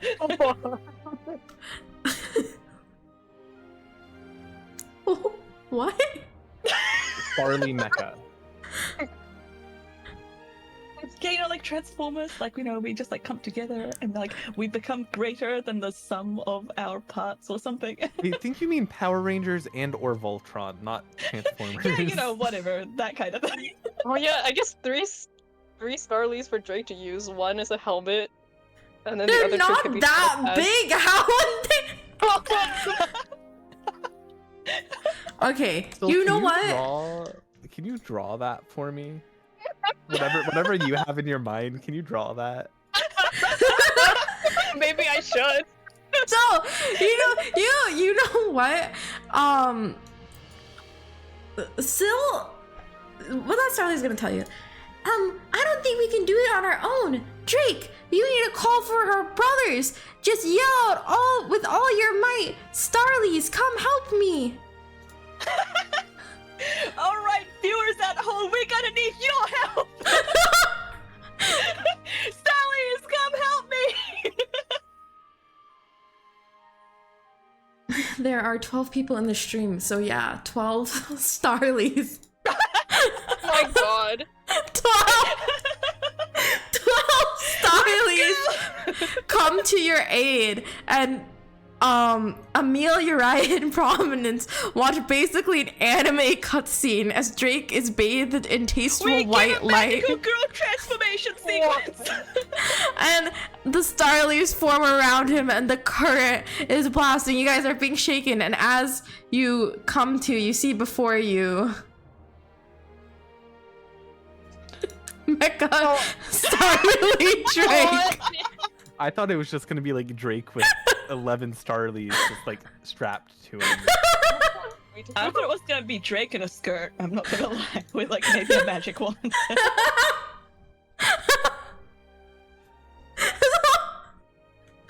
the fuck? What stat block do I give you? Okay, I you know love what? that your microphone's peaking right now. My head is in my hands. I'm so confused. Everyone's a new member of Sailor Moon. Drake, roll a d20 plus 12 to hit.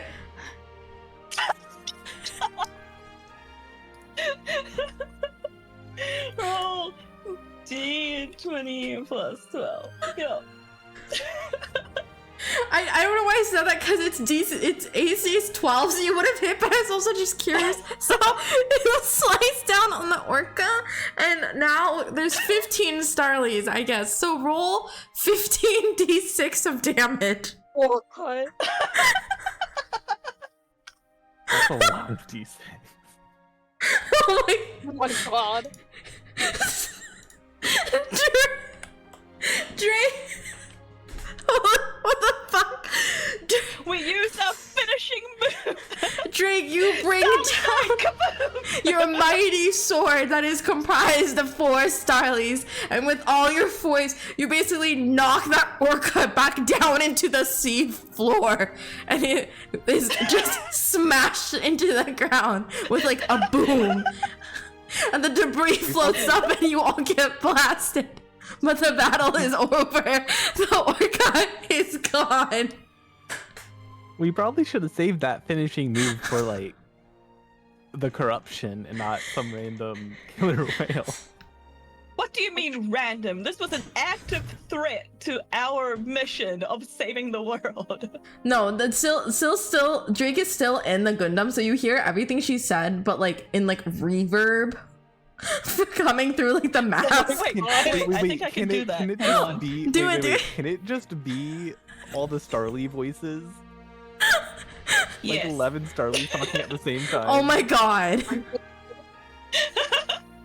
Oh, what were you saying, We Drake? could have done it without your help, viewers out. Oh all the viewers have merged with Syl in the form of Starlies to form a Mecha Gundam.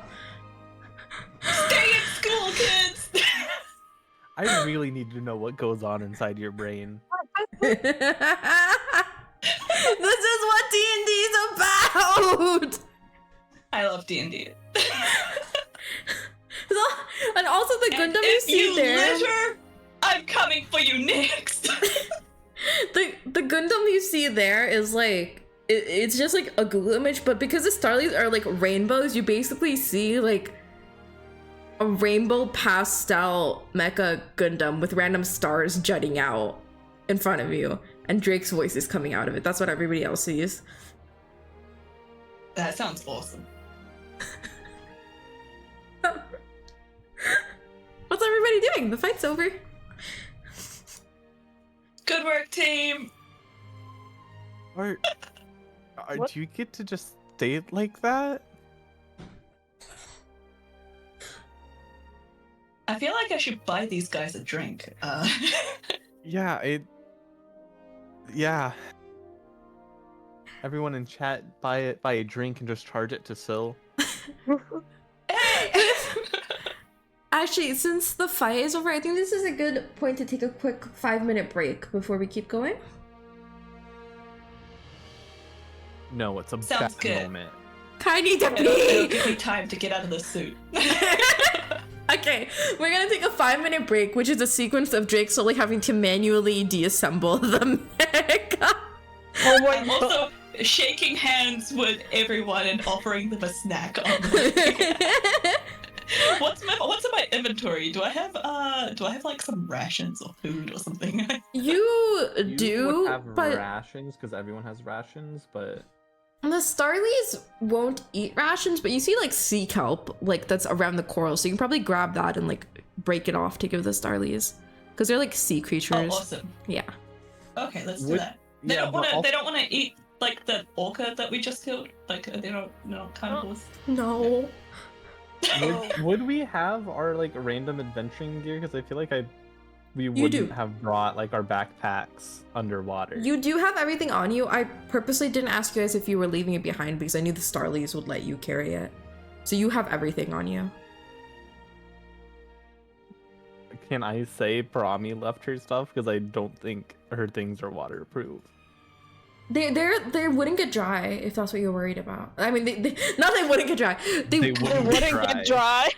they wouldn't get wet with the Starly. That's why you guys were. Oh, I should have Oh, that's explained what- this. okay. Each of Okay. you, that Starly was creating like a force field of like a little bubble around you, basically. So you I are see. dry. All your stuff is dry. That's why you didn't feel Wait. weighed down. That explains why the Starlies could make a force field. Yes. But so I thought they were wouldn't- just doing that. No, that's like their only thing they can do. They make like force fields in the water. That's what like do you their mean ability. the only thing they can do? Look at the freaking screen.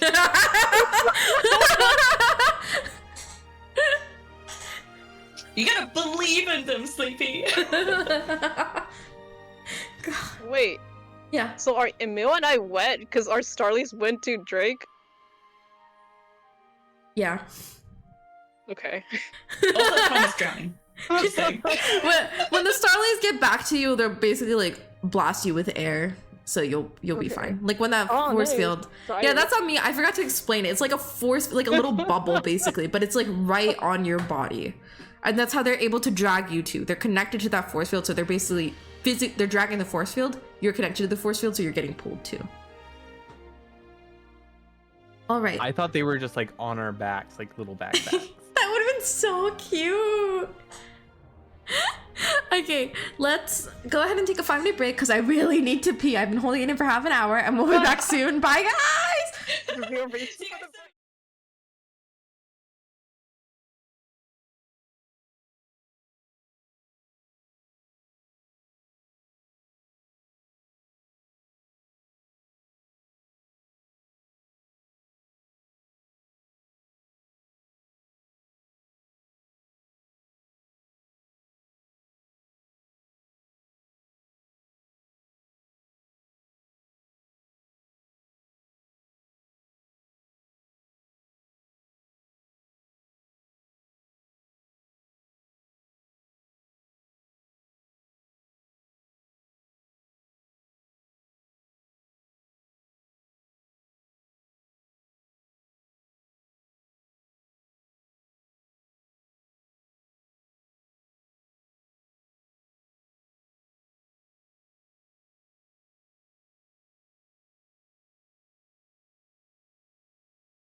Oh man, guys, it took so long to get that Sue off of Drake.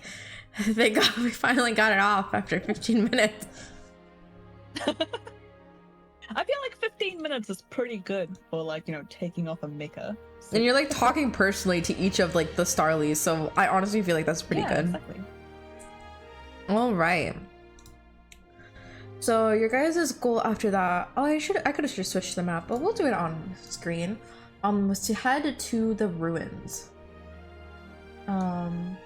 So you do head to the ruins and you see what was like the old remains of a royal castle, almost.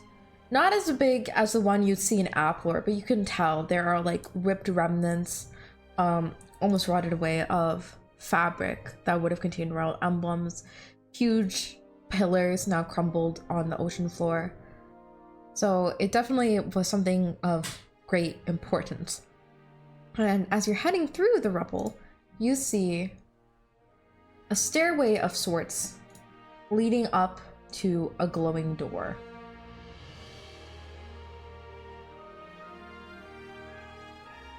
Of sorts.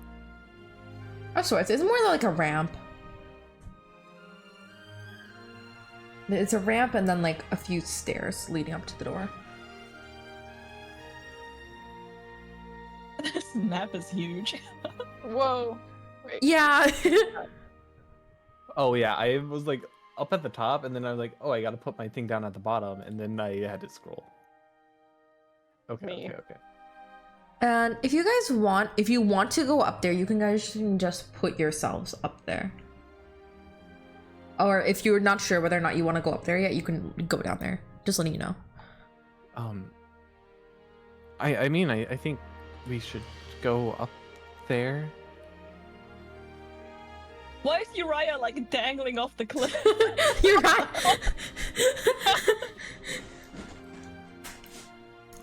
Why is she on the edge? Well, Have you not learned your lesson about the depths? Still floating, right? Yeah, but last time you guys did that, an orca came out.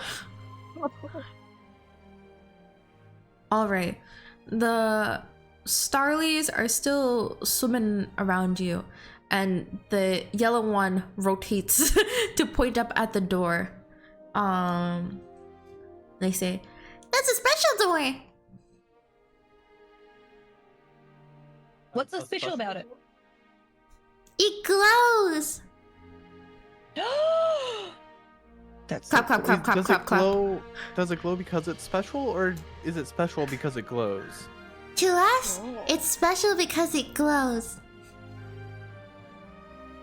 We've never gone inside. Do you want to go inside?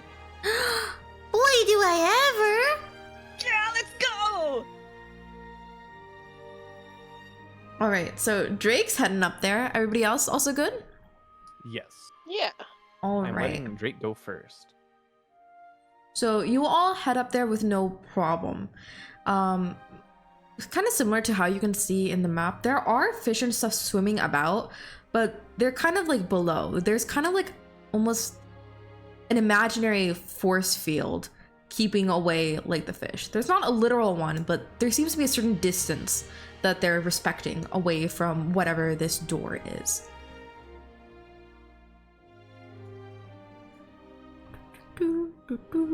Sorry, I'm zooming in. The map is big.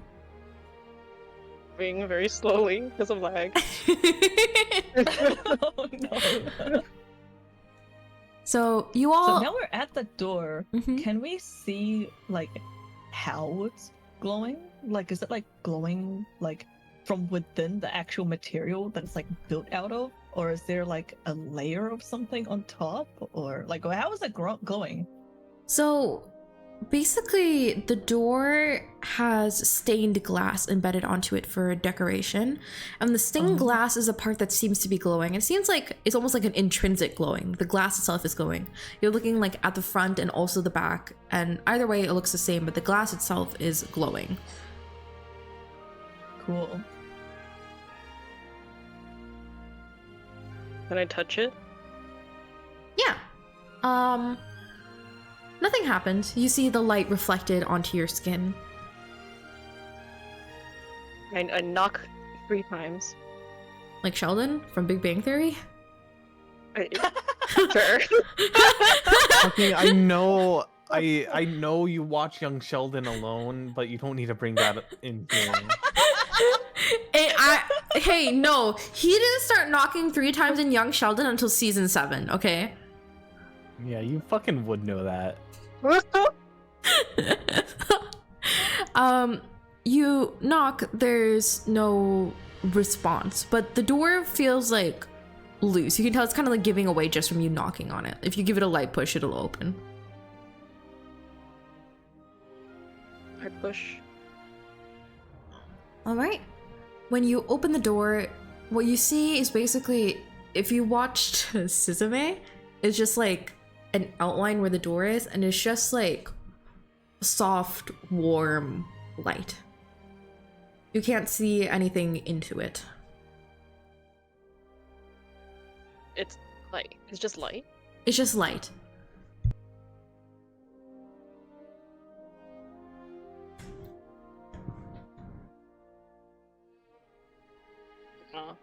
After you, Shall we Drake. go?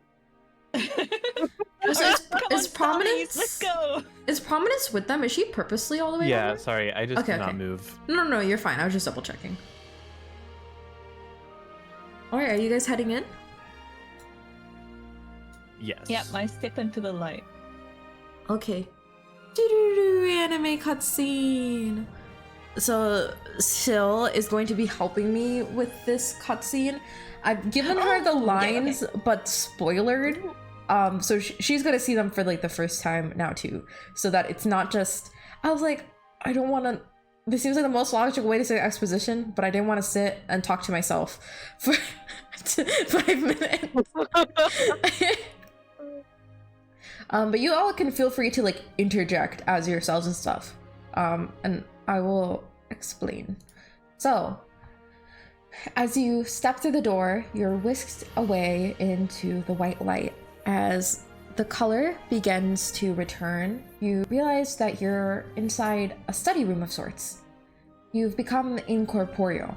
You're not invisible to each other. You can see each other, just kind of faded out, but the people in the memory don't see you. Uriah, this seems familiar. It reminds you of the experience you had in the ruins during our 1-to-1. So, I'm not sure if you guys want to say anything. Is there any questions you have now, or do you want me to go like to what you're seeing? What are we seeing, bestie? A sequence light? Okay. In front of you, there are 2 very beautiful men in a study together. One has fair skin, except for a long scar across the side of his face. His long blonde hair has been tied up into a ponytail with a bandana.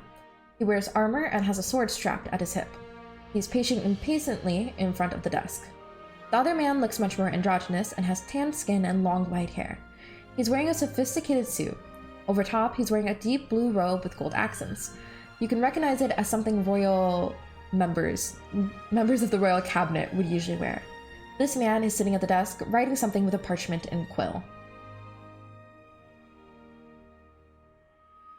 Alright then, I think Sil, you'll start. They're scheming. You need to tell Olmos not to go to that banquet. The voice sounds so good! The other man looks up at the blonde one and frowns. Feria, I can't tell the ruler what they should or shouldn't do. And it's their husband inviting them.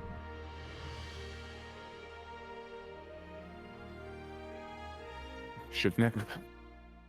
Should I say the parts that are like not in the speech? Or Yeah, go ahead and say Am I those just doing two. the lines? Yeah. Say the ones that are not the dialogue too. Furia leans against the desk. He seems agitated. They're basically not married anymore after what Amosio did. The invitation is probably from Amosio. And Trula, of course, he can tell them what. Of course he can't. He can tell them what. I'm reading it on a like awkwardly placed monitor. Hang on.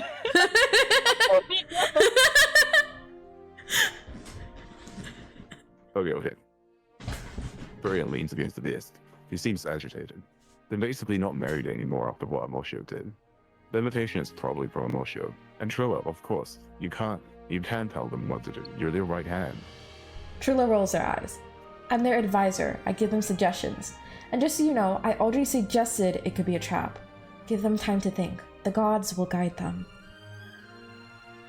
Furia stops.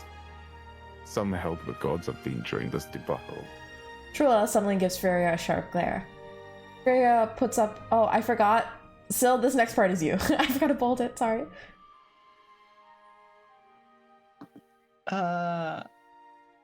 The Furia Okay, so- puts their hands up. Right. Furia puts their hands up in an I'm sorry motion. Okay, no blasphemy. Sorry, gods. He looks up at the sky. Did you hear that? I'm sorry. Trua lowers his eyes again, but laughs at the gesture. Furia settles in an armchair next to Trilla, seemingly waiting for them to finish whatever they're writing. The study has a big desk in the middle where Trilla is writing, and large bookshelves line the walls. Light spills out through a huge window. You all have the opportunity to explore the study now if you would like.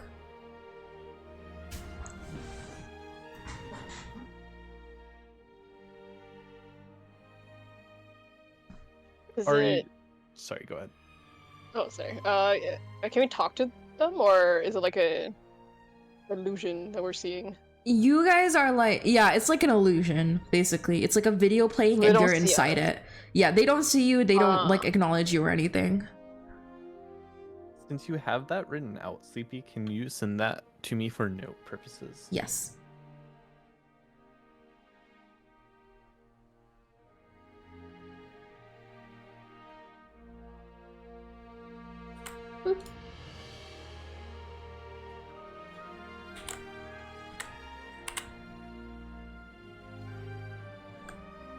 Okay, while I'm typing that, is there anything anybody wants to look at?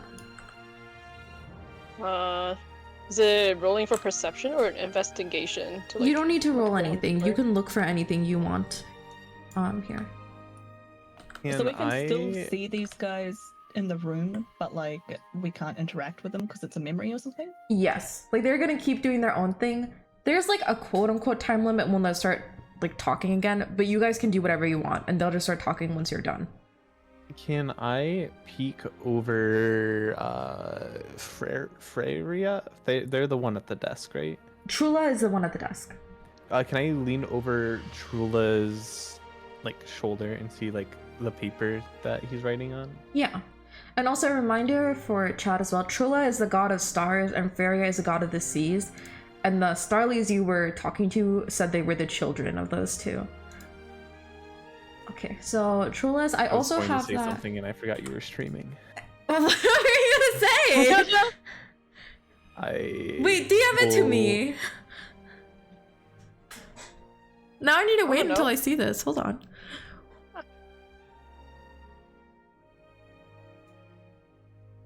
Oh my god! Yeah, don't say that! What? How It's bad something could it be? It's something I'm allowed to say. They're allowed to say that, just not on stream. Okay. Huh. So I'm gonna read out Trula's letter and then for notes purposes I'll send it as well. So you peek over Trula as they're writing the letter, and I'll tell you the complete version. It says, "Dearest Telra, who you know is the god of earth, I hope your expedition is going well. Thank you for asking on Feria and I. The wedding was lovely. I wish you could have been there. I'm sending a painting of the ceremony along to you. Now, on to some more tiring news. I'm sure you've heard that there have been some difficulties between Istor and Omnis lately. Amortio has been the cause. It seems that ascending has gone to her head, for lack of better words. Guiding people's love has turned into hovering and control. I worry for her, but I worry more for the people she's been meddling with. Istor and Omnis have been staying separately for some time. Omnis has come with me and Feria to the castle in Keplos. With Amortio being a god now, Omnis cannot ban her, but she's aware that she's not welcome here. We all know how much I respect and revere the gods, but sometimes I think it would be better if they watched from afar instead of walking amongst us. Who am I to determine what's right, though? I'm just a simple follower of the stars. Please stay safe. I look forward to your return next month. Please come to the castle in Keplos, not Aplor. Love, Trula."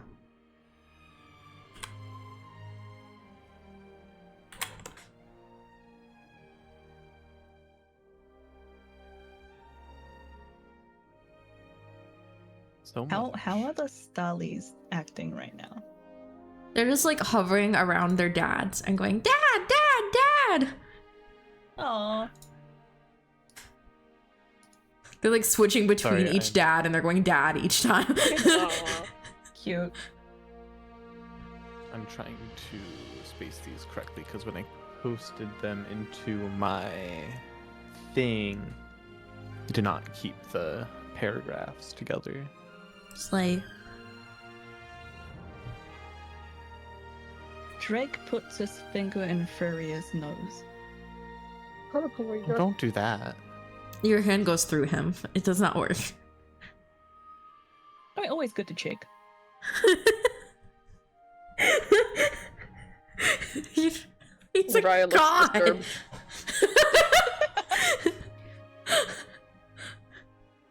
Oh no.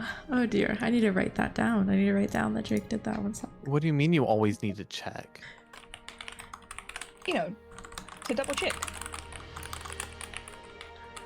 I need to know what's going on in your head.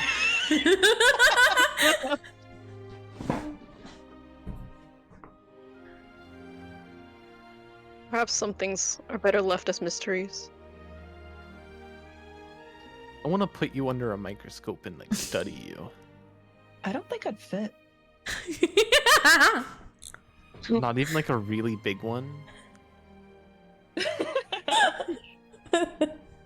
it's really big, how would it be a microscope? It's a telescope then. Sure.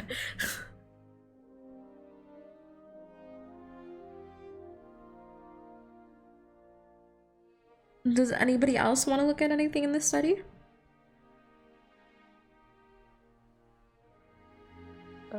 I guess we just have like a general browse of like Yeah.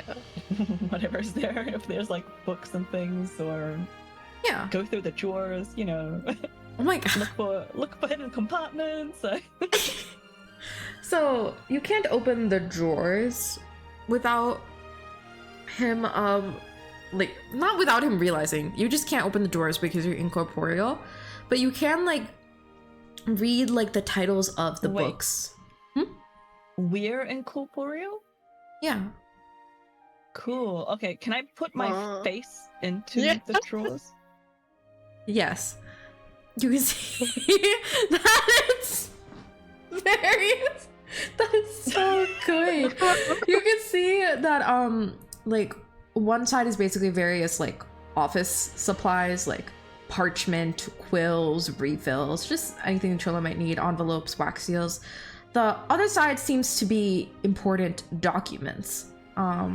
If you want to take a closer look at them, they are stacked, but you can roll investigation and I'll tell you like what you can understand from there. All right. All right. 15. With the 15, you can see that these papers are dated to like hundreds and hundreds, like almost 1,000 years, or maybe even past that. Like you don't necessarily recognize the calendar system, but you can tell that they are quite old at the least. The dates on them, but you see some familiar terms. The names of cities and stuff seem similar. For example, Keplos, Aplor, Shepwile, the ones that Trilla had mentioned in his letter, as well as a couple others. Hold on, I'm gonna double check what they are.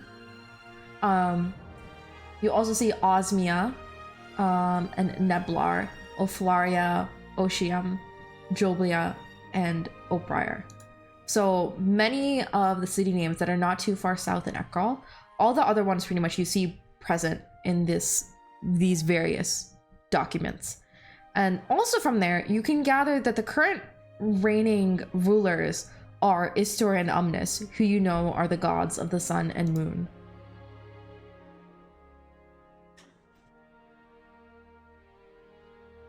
I Wait, attempt do we- to communicate this to the rest of the party.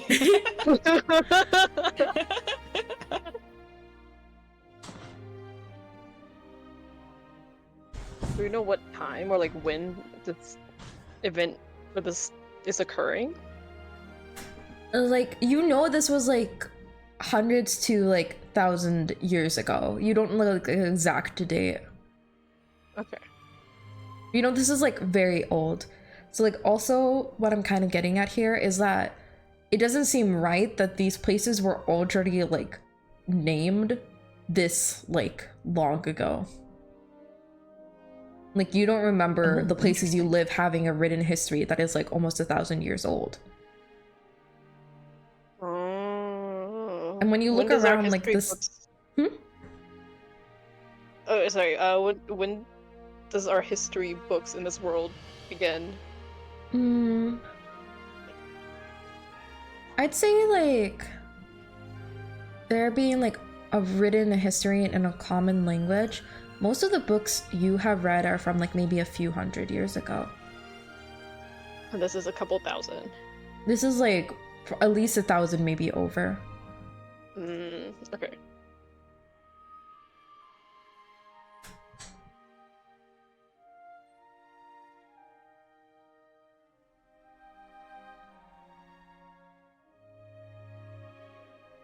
Wait, sorry, you were there- saying something? Is there like any windows or anything? Yes, there is like a big window behind Trilla's desk.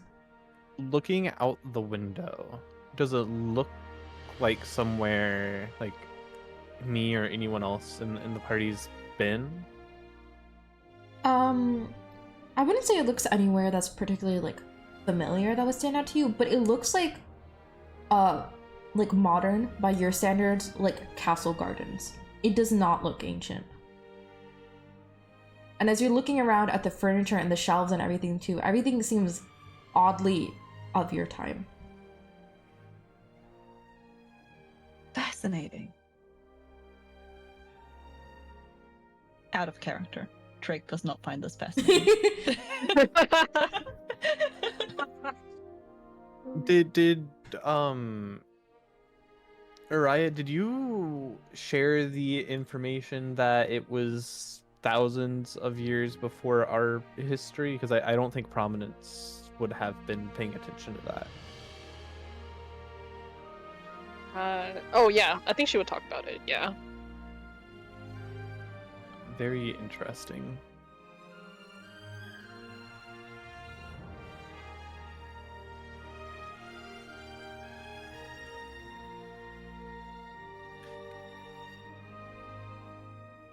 Was there anything anybody else wanted to look at?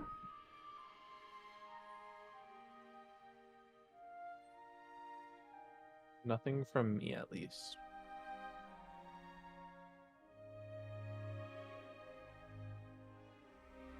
Okay.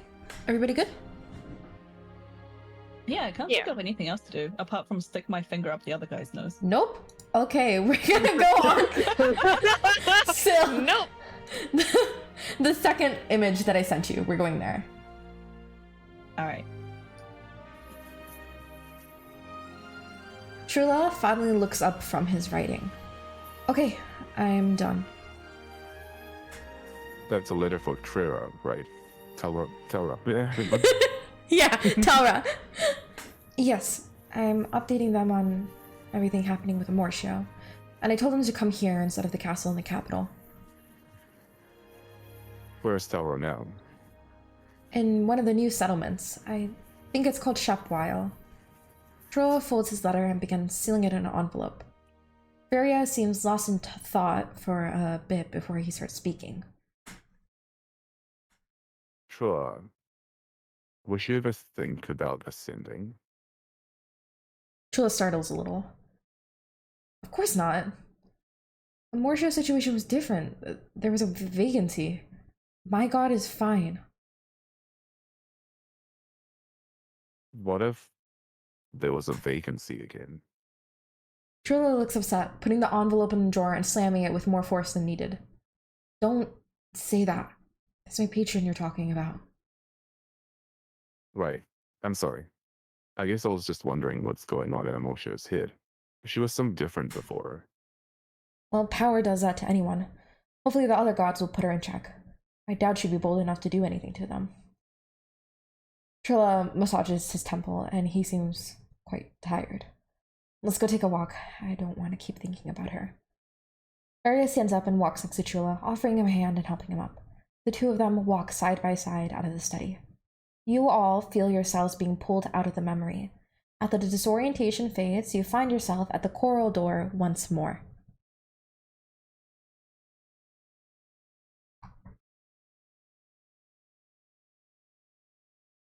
So we're back outside.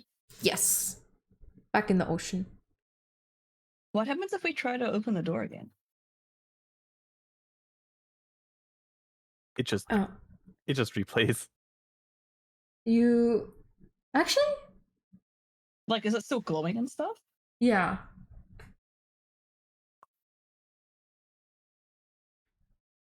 What Still if we go glowing. back in again? You want to go back in? Is it still like glowing on the inside too? Yeah.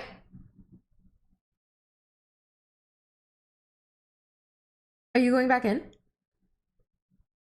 Yes. Cautiously, yes. Okay. Yeah, what if I just stick my head in there? Well, I guess you Yeah. see the That's your same most stuff, but just important your part. head is floating. Yeah, can I like okay, so if I stick my head in, like it's gonna stop playing, and if I like pull it out, it's gonna stop. And if I put it in a second time, is it gonna like replay from the start? There are new memories each time. Oh. Oh. And yes, I want to go back in. Okay, I don't have dialogue for Syl, so I'm going to have to be the NPC in both of these. God help me. So... Good luck. Thanks, Syl.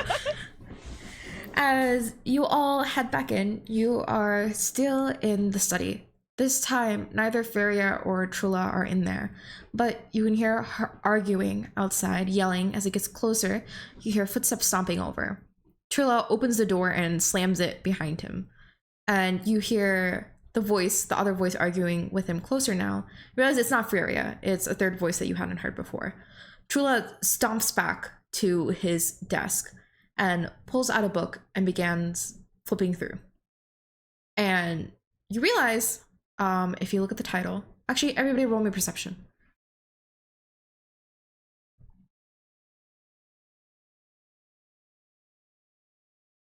Can I fucking roll anything today?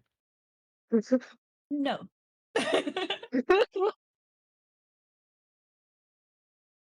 I'm getting there.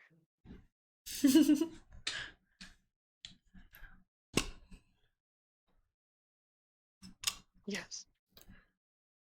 Uriah, Don't rub it you in. see that this is a book on necromancy. They have a book on necromancy. And this memory fades away as Trula just continues reading. It's a short memory. There's still more memories, so you can keep going back in, but it's basically warping you back to the door each time in. You can decide whether to go back in or not. Also, Bob, thank you so much for the raid. Welcome in, Raiders. Hi, Josh. Hi, Monday. Hi, Bob. Welcome, welcome. I hope you Welcome in, guys everyone. had fun. I think you're doing a collab for Plate Up, right? Yeah. Welcome in. I hope you guys had a good time. My name's Sleepy. I'm a Fallen Star V artist and VTuber who plays games and stuff. And I'm currently GMing. Well, you guys, why do you guys keep making fun of me for saying and stuff today? You know how hard it is to think of words for D&D? God. Okay, fine. I'm a V artist who draws, plays game, and does co-working streams. And Can you just list everything for me? yeah, I do co-working. I play Final Fantasy XIV, and I play Persona 3 Reloaded, and I play Metaphor Fantasio, and I play co-working in Sunny. I'm currently GMing my homebrew D&D campaign with Party One, which is Onion, Syl, and Nemu. We are currently watching lore drop, so it might be it might be a little confusing for you guys, but I'll try to explain as we go. Basically, Why did Mhm. everyone else get like a happy voice and I just got onion? Onion distastefully. Onions. I think it's just the way it ends, because like onion Onion. I guess I go onion. Onion. Wait, no. Onion? I guess I just Phil? don't say your name No. happily. I just go onion. Onion. Yeah, that's why that's what I'm asking about. Why do you hate me? It's confusing to me. Yeah, this lore stuff is kind of be confusing if you like haven't.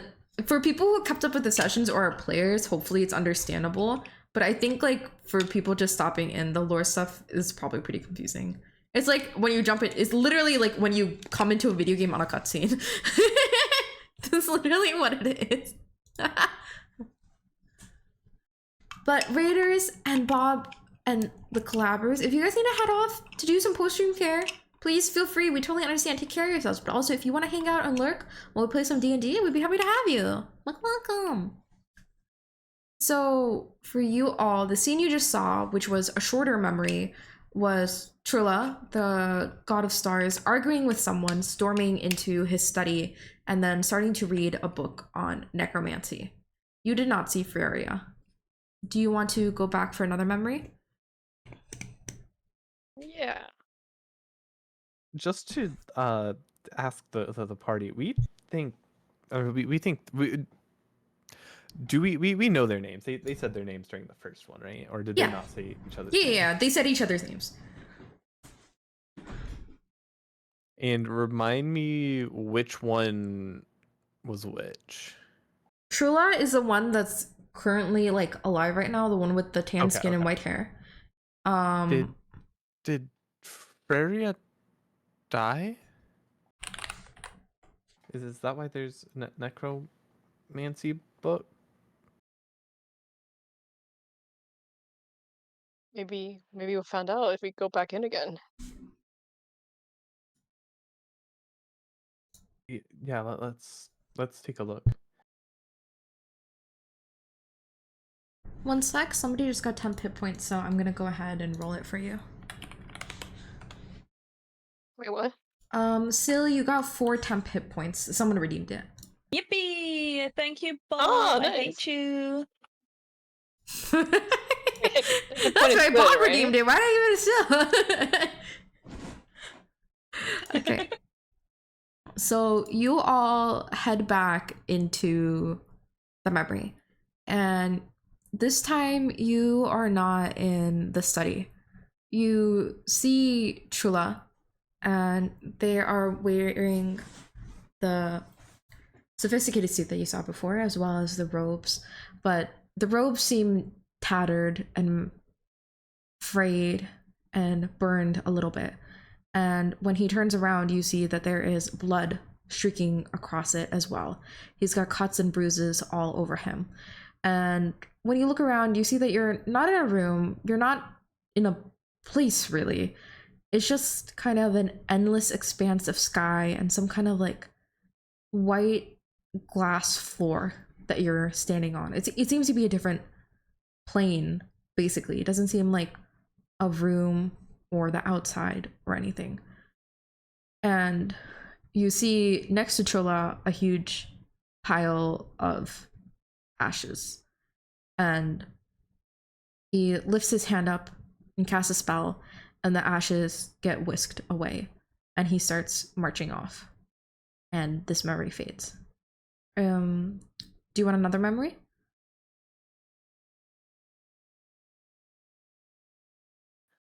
We should just keep doing this until Sleepy gets tired of making more memories. Is there Yeah. an achievement for going through the entire playlist?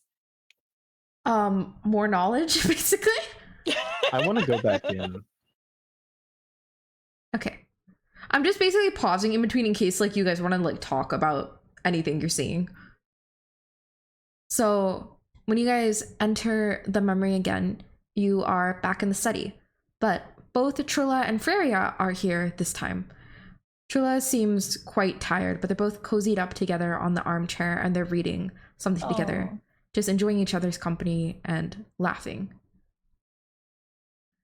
This memory fades and you see Trilla back in that huge expanse again, the endless sky and the glass below. But you see now he's kind of like kneeling down and looking down into the glass. And you see through the glass Priadan, like kind of a top-down view, and you see him kind of like scrolling, if he could, as if it was like a touch screen, and just moving across Pierdan, zooming in, just observing what's going on and observing all the people around there.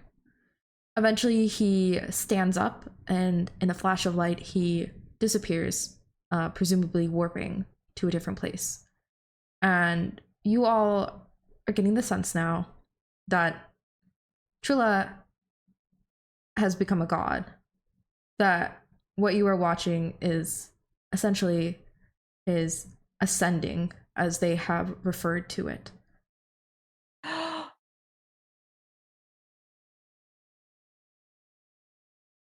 That can't be right. He said he wouldn't. Yeah. I wonder what happened, or how does someone become a god?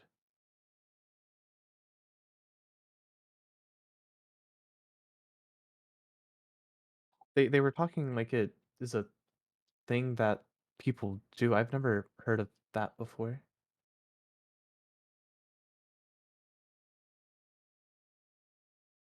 Well, they said they needed to have like a vacancy or something, right?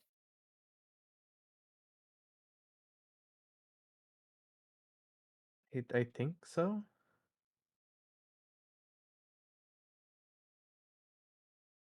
But he also said that his god was fine, so why would there be a vacancy? Well, I As guess his god was no longer fine. as you're think saying so? that prominence in the memory, you guys get like pulled back to the first memory where you saw the plane, where Trilla was covered in blood and bruises, and there was a pile of ashes next to him. Did he kill a god and it turned to ash?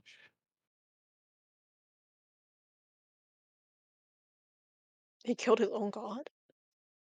Or maybe the god was killed by something else. I think the beaten and bloodied him means that he did it. Was there anyone else in the memory? It was just them. It's just that. Did Chula's what was Chula's expression? He looks very solemn. He's not crying. He doesn't seem angry. He seems very determined. I think he killed his god. But why? Uriah, as you ask that, you are pushed one memory forward, and you see Trilla and Feria together in the study, sharing an armchair. Chula and Ferreira? Rhea? Yeah.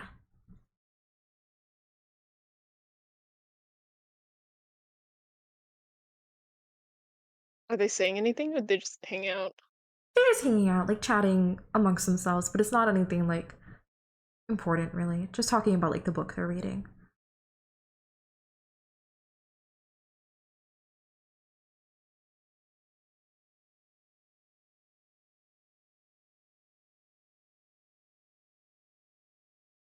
Did he? Okay, so he did necromancy. So I assume Freya died. He did necromancy. Brought Freya back, and his god didn't like that, so he killed his god. Mm. You get pulled back in time. You can feel a little bit from this armchair moment, but it brings you to a new memory. And Ooh. it is of a cold and clinical dungeon, basically. And you can see a line of bodies that are covered in white cloth. And you watch as Trilla, still bloodied and bruised from his fight, marches up to one of the white coats and begins performing a ritual. Necromancy.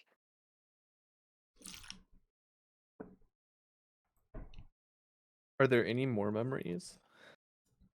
if you keep asking questions, it might bring you them. There's no like memories like on its own, but it can fill like the gaps if you have questions.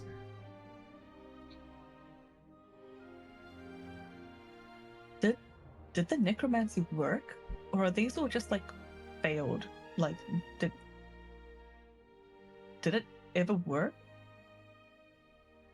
You get pulled forward into the armchair scene in the study room. So it worked.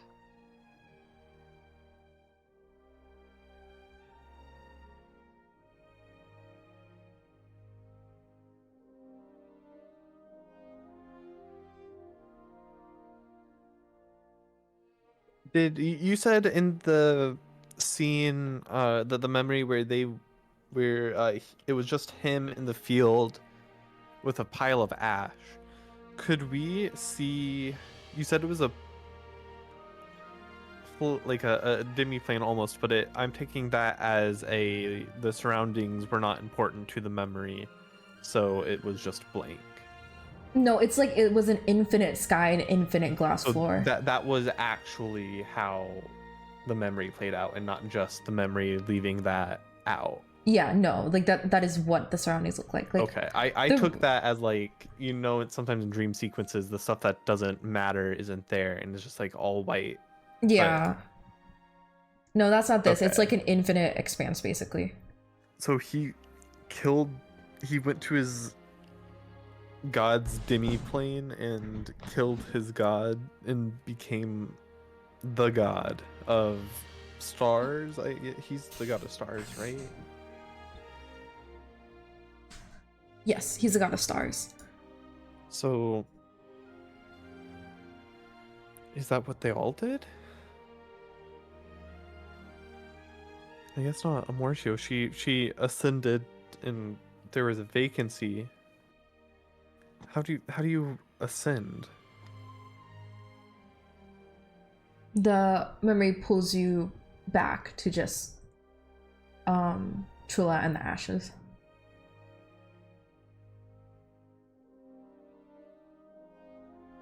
So he brought back Freya, but Mhm. then Freya is the god of love, right? Faria is a god of seas.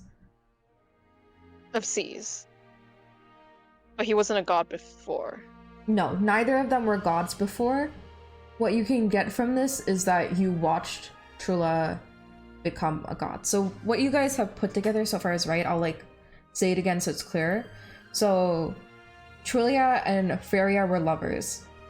Something happened that you didn't know, and Feria died. Trula began studying necromancy, but it seems presumably for some reason he would have had to become a god in order to revive Feria. He would need that kind of power. Oh. So he killed his own god to create a quote-unquote vacancy. It seems like if you're a master of something, like he said he was a follower of the stars, he would have to become a god of stars specifically. That's where his specialty is. But there already was a god of stars. That was his patron. So he had to kill his patron to become the god of stars. And then he gained the power to revive Feria. And he And- did. And he did. He Yeah. succeeded. Doesn't that mean Freya's patron god also has to die for Freya to become a god? Yes. All you've seen is Truria. Oh my god, I'm messing up the name. Truria. All you've seen is Trulra's. What is the, what? Wait, what? What's the? Trula? Trula is Trula. the Yeah, Trula, the stars. god of stars. I wrote these names. Trula, you've only watched their ascension. You can guess from watching But they've- Trula and Feria. The Feria came back just like as a human. And then we know that also the people in their letter, right? So Telra, the god of Telra. earth. Unmis and Istor all God of sun and moon. Istor? Yeah. Istor also would have had to ascend because they were just normal people Yes. in the letter. So- all of them had to kill their gods. Yes. So, well, presumably, have a the fact vacancy. that Amortia said there is a vacancy makes it seem like there is another way to become a god. Like, you don't have to kill them, but they need to, like, be gone for but whatever reason. In this instance, their gods suddenly almost all of their gods died. No, so far you only know that Amortia and Trula are gods. That's all you know from this. Yeah, but we know We know that after the eventually, fact we because know in these our gods. time. Yeah, we know. Yeah, these you know they've names all are gods. ascended, that's- but I'm more so like you said, like That's suddenly like they all 2,000 died. years worth. Yeah, like No, it's no, not no. like they're- I'm not saying in front of us. It's just we know that this happens. yeah, There like has to be eventually some sort of all thing the to cause the yes. either god to die or leave godhood. yes.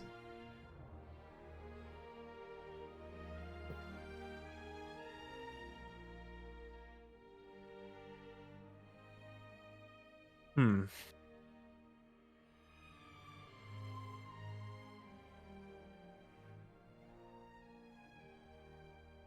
What does this all mean? I guess. Are you asking me as a player? Or are you asking this the is memory? me to the party. Okay.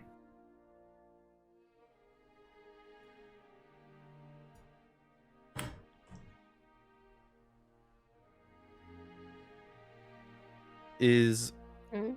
so okay. These are the memories of Trula. But we're underwater, which is Freria's domain. So why But is Juniper said that, like, the towns probably weren't underwater at the time. right? But It's I just that- mean, like, why is Trula's memories in Freria's now it's underwater? So why is it underwater now? Right. Are they trying to hide it? Are they trying to show us? Is this like Freria guiding us, I guess, or something along that? Well, if we think back to how we all started on this quest, right? Didn't the note say that Trula, whatever, was in on this as well? Like they were also Did it? like it wasn't just didn't it? I don't remember. Yeah. I'm gonna take a look at.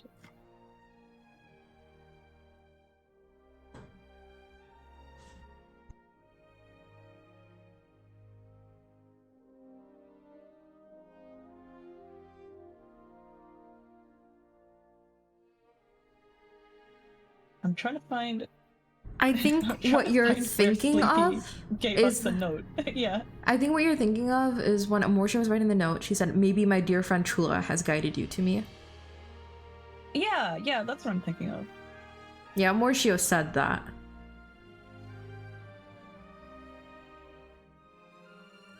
But Trula has not yeah. appeared to you in any form yet.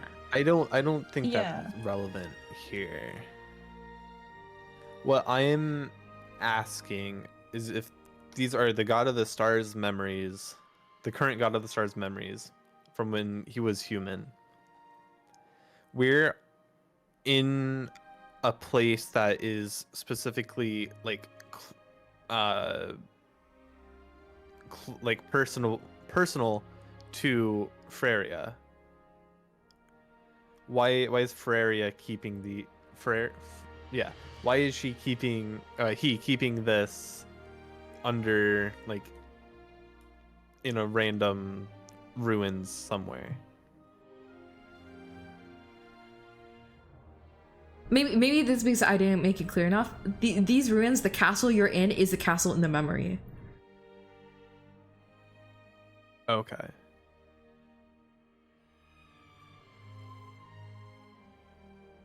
Or are you asking, like, how is like Freya related to all like this too? Because like, I'm just wondering why it's underwater when I think I'm reading too much into it. Don't worry about it. okay, yeah, I'll just say like the timeline of the water relation is just hee, they're married. I wanted to put it underwater. but the logical reason is because these ruins are ancient, and at some point of the weather, for whatever reason, there was like an extension of the continent that was probably like a few miles longer, and it's gone underwater since then. And these castle ruins, like now that you know they're 1,000 years old, they should be more destroyed than they are. It seems like perhaps the god's effect or the magical power emanating from these is keeping it a bit more explorable than it should be. Yes, climate change. I think I'm just reading too much. Like I think I'm overthinking it. Okay.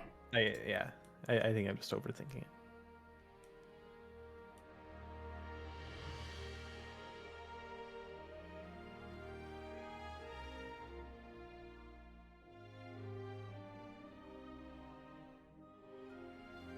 I Ask don't the know what to do with this memory. information. If I ask the memory, what do you want us to do? What memory would it show us? What you wanted to do? What, like, sorry, Like what repeat they your question. want from us? Like what the So like what they want from us, or like why they're showing us this? big words appear to say lore exposition. No. Let me like think of a moment that like would clearly explain it. This will take me a second.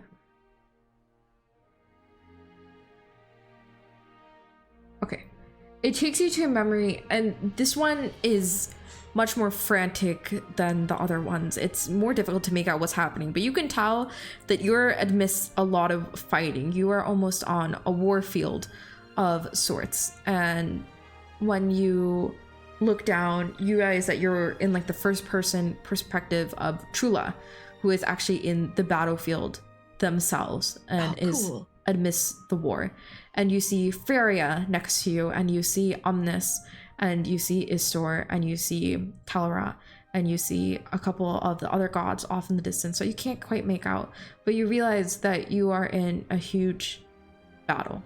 And you notice that the people you're fighting amongst are like not exactly human. You can tell that now the gods besides you, they have all ascended. These are not just humans, these are gods. And the battlefield is full of them. It's not just the 12 that you know. There are many, many gods on this battlefield. And you can't quite make out all their faces or what exactly is happening, but you can tell that it is a war field full of gods. And then you're pulled out of the memory.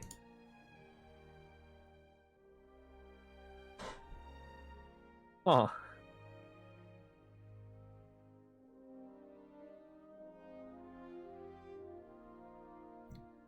What question did we ask again to get shown this? Like, what are we supposed to do? Did Raya ask that? Yeah, like, why are you showing us this? Right. So I feel like that just means that we're gonna have another one of these events, right? If we don't help or something, like where Maybe everyone's that's just the a event giant. currently. Yeah.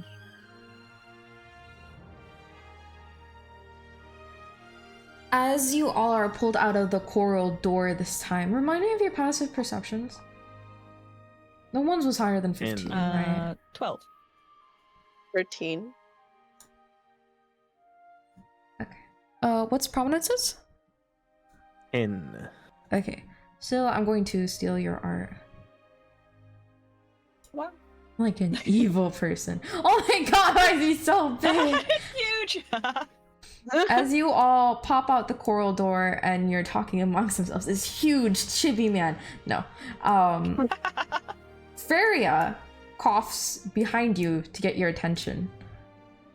And you turn around and you see the man looking almost exactly how he did in the memories. The long scar across his face, the yellow hair tied up into a bandana. He's leaning on his sword against the ground and just smiling at all of you. Hey! I try to put my finger up his nose. Just to check. He grabs your wrist and you feel some of your bones snap. Take 1d12 of damage. 1d12. Please look at it. Okay. That wasn't so So bad. you fear that your hand I like really prefer you hurts. another one of those. And he goes, oh, shoot, sorry. And he like loosens his grip and like kind of taps your hand and you feel it heal back. So you didn't have to take that damage. Oh. I already took it. heal it, you can heal it back. I was like 50-50 depending on whether or not he would heal it. And then I decided at the last minute, like, yeah, you know what, he would just heal it. But I made you roll already. He's like, oh, sorry about that. I forget how fragile you guys are. And he like pats you on the back way too hard and you almost double over. This is our first time seeing a god, right? We never saw Mortio. Mortio. We didn't. No, you see saw her, Mortio. Did we? You saw Mortio, but she seemed much more like otherworld. Not well. I say she because she appeared as a woman to all of you.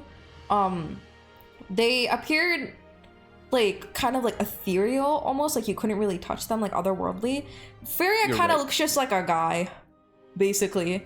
When you, I feel like Uriah, at least being a wizard, you sense a very powerful aura off this guy. Like, you know, like don't fuck with him. But in terms of how he's appearing, it's just like the memory, but he's actually there.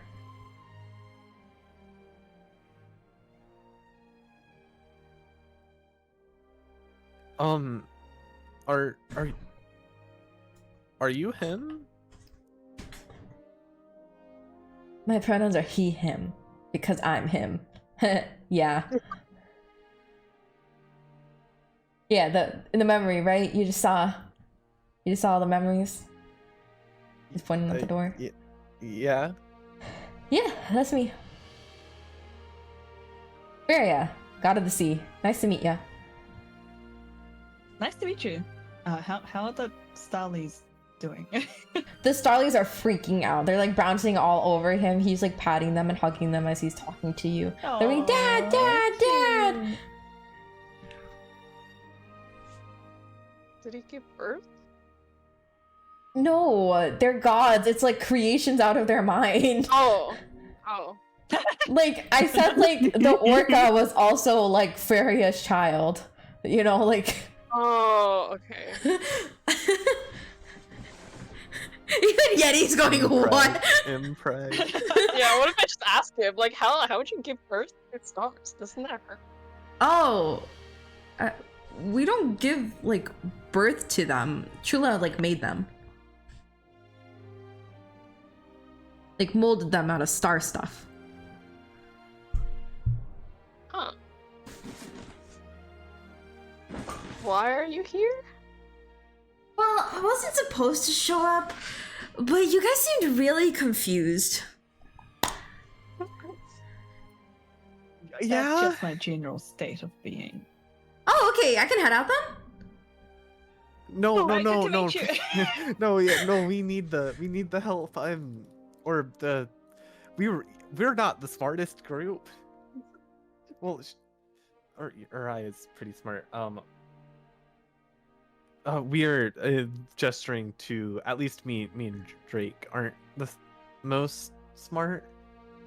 He like Hey. pats Prominence on the shoulder very forcefully. You feel like if the ground was any softer, you'd be like basically like nailed down to the ground. Yeah, I kind of figured that because like, you know, the other party when Amorshu appeared, they were pretty suspicious of her, and then you all just agreed to everything she said immediately. So yeah, I figured that. Pretty. Yeah, you know, if you do everything for pretty people, you'll actually, that's what I do, and I turned out pretty great, so I should keep doing what you're doing. See?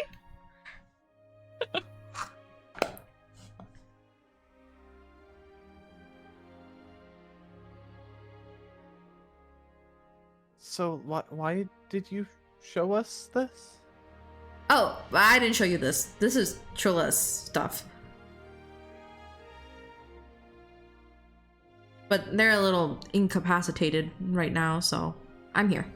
What? Why? What happened? Turtle. Oh, of course. Chula is the Don't turtle? just say, of course, like that makes any sense. A turtle? Yeah, the Turtle. They're a turtle now, right? No. Oh. Sorry, that was Sleepy the DM. That's not Freya. I thought that's what you meant. Freya. No. Like the turtle, the source of their power. Oh, right. You guys still think it's all the corruption stuff, right? Okay. Shoot. He's gonna have my ass if I says too much shit. Just like, you gotta like doubt what people are telling you, you know? In fact, even what I'm saying right now, doubt what I'm saying. Okay, so don't doubt people. No, doubt people. What? But you said to doubt yourself when you're telling us to doubt people, so I don't doubt people. Doubt people except for me. But you just Man, said that you sounds like what a should villain doubt would you. say, though. You a villain? All right, does anybody have paper? I need to write this down. So, We're underwater. as Feria is talking, there's a bright white light, and next to him, Trilla appears. They But the turtle! they are hunched But we over wanna go and back. kind of clutching at their stomach, and Feria immediately goes, whoa, whoa, whoa, and immediately like tries to hold onto them and help support them up. What are you doing here? And Trilla just like kind of glares at them and is like, I don't know why I sent you. You're not explaining anything to them. Trilla, Are you okay? Who's looking after the turtle? no, the turtle is. It was like a last measure of sorts. It protects the oldest shrine of mine. Gods receive their power from people who believe in them. So the source of my power is the first shrine that was made after me. That turtle carries the land where it's on. It's normally an unmoving island, but since everything that's been happening, it got activated basically on its own and is trying to keep things moving. Okay, so because of the current housing crisis, you had to change to a mobile home. Trula coughs up blood. No.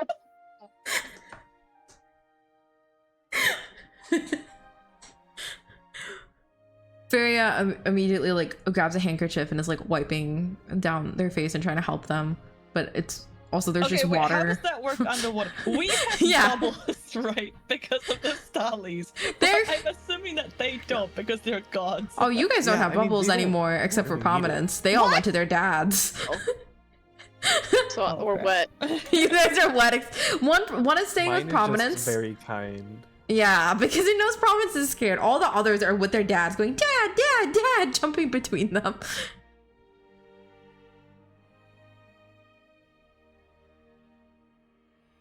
But also They're Feria so cute. realizes he's underwater and then just kind of rubs the blood off Chola's face.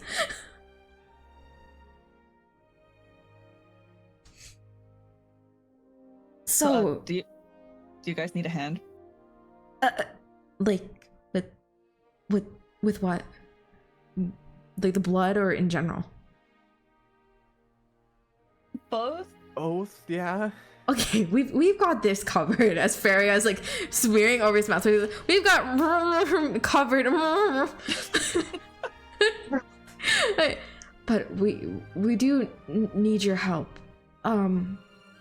Amortio is not. And he like kind of sighs, and Feria looks up, and he explains. Trilla, he's a god of fates and stuff, you know. That's the second part of being the god of stars. You know, you can read the stars to tell you what's going on, what you can predict. Because of that, he doesn't really like appearing in front of people. He still does sometimes, but he doesn't really like telling you guys what you should do, what's going on. I think he came here because I was confusing you guys more.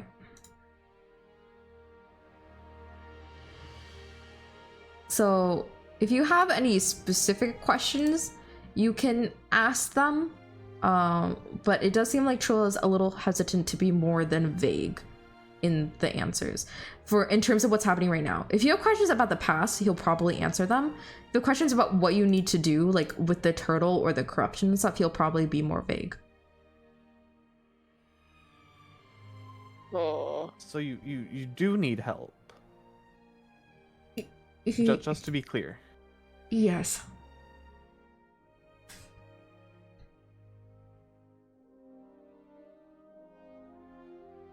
Does the turtle need to die, or does it just need to stop moving? Don't kill the turtle! You wouldn't be able to touch the turtle. Oh my god. It's more about what's on the turtle. We can go on the turtle? Yes, the Starlies can take you.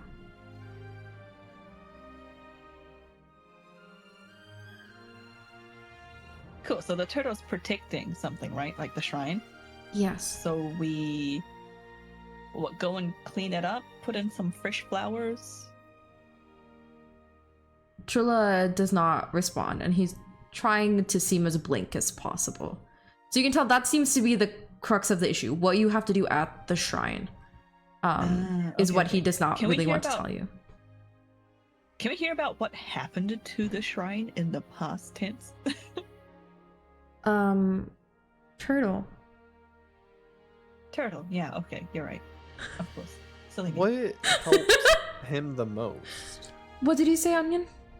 What helps him the most? Like what? Well, one, why? Hold on. Go ahead. He's keeping a fairly blank expression to that as well. I assume we'll find out once we get on the turtle. There's presumably, for that part, going to be other clues to guide you on what would support who, or what would like have a bad consequence for Trilla. He will not tell you directly. Is he not allowed to? I mean, he would be allowed to, but he is kind of... Amorcio also mentioned that she has to be vague when talking to people. And that is because of Trilla, because Trilla is kind of the one that polices all the other gods on this to maintain the balance of like time and space. So I assume I can't read his thoughts. No, you cannot. Dang.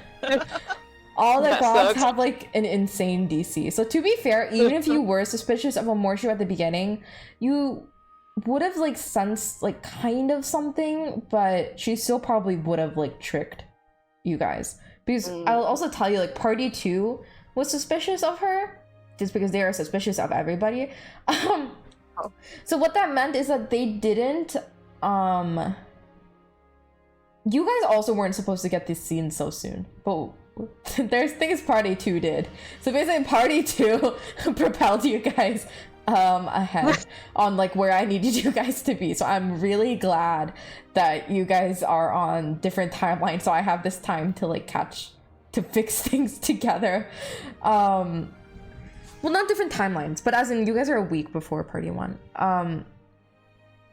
But basically Trilla is like not really wanting to say stuff because he's like the one who even polices other gods on this, so he's like more extreme on that. He usually does not like get help from like humans or adventurers because he does not like want to interrupt the balance of stuff. See, it's Tsundere. He's shy. No. Okay. He's a god. Question. Oh, go ahead. Feria, how did you die? Like, you know, the first time. Oh, in battle. Oh yeah. I was it like taking a Omnis. really big battle? I was taking Omnis to see Istor. Against all my better judgment. As he had decided, and we were sailing, and there was an attack. It did turn out to be a trap set by Morcio, although she'll say it's otherwise.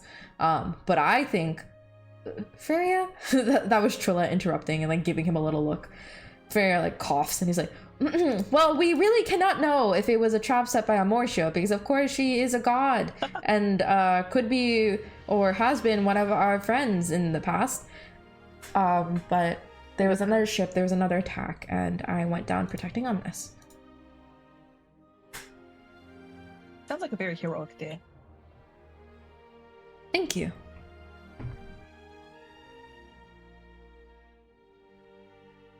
How did you ascend? The war. There was war like thousands of years ago, and as gods died, vacancies opened. I wouldn't say I'm the best master of the seas, but Trilla being a god here gave me an extra edge, and he gives Trilla a little smile. So I did what I could to make sure that I could spend the rest of my life alongside him. So I didn't have to go to such extreme lengths as Trilla. You can kind of tell that Feria does not completely approve of what Trilla did to revive him, but he also understands because he would have done the same thing. So, Aw. because after wars between gods are not uncommon, and you've gathered by now there were gods before us, which is more than we usually would want people to know, but you adventurers have been given a great task, and for that we need to trust you and make sure that you have the ability to learn about what's happened before. When that war happened, several vacancies opened up. So the sun, moon, myself, the earth god, and a few others ascended. Just a couple others actually. Then as another war happened later, more vacancies opened. So it's quite uncommon for people to force an opening. Are there openings right now? There were a lot more gods in those memories than we know. Feria pauses and looks at Trilla, and Trilla just shakes his head. They're not answering your question. Like, Feria was seeming to ask Trilla if he can answer that, and Trilla said no.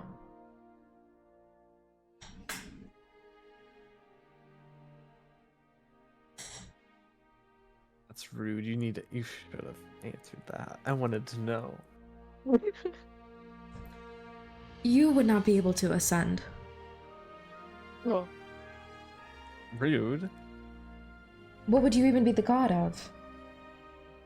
Are there gods of anything? No. No. Gods of just things people believe really hard in? What people need to believe in, usually things that are out of their control, end up having gods associated with them. That's usually what happens because gods are born out of a need. So for example, there would not be a god of chairs. Trilla gives Uriah a little nod. Oh. Because people can control that. You can create chairs. That's not something out of your control. But for example, the stars, that feels out of our control. But we have a lot of associations with them that we tell that it defines someone's characteristics, that they can tell us about the future. So that's where my role was created from. But like if there's because we have a set number of gods that probably doesn't cover every possible out of control ideal. Like I understand domains exist, but like I can't think of one right now. But some ideal that there isn't currently a god for, if I started believing in that really hard, could someone become like ascend to be that position? There would need to be hundreds of you believing in the same thing, so yes, there have been like gods born out of cults before. Mm.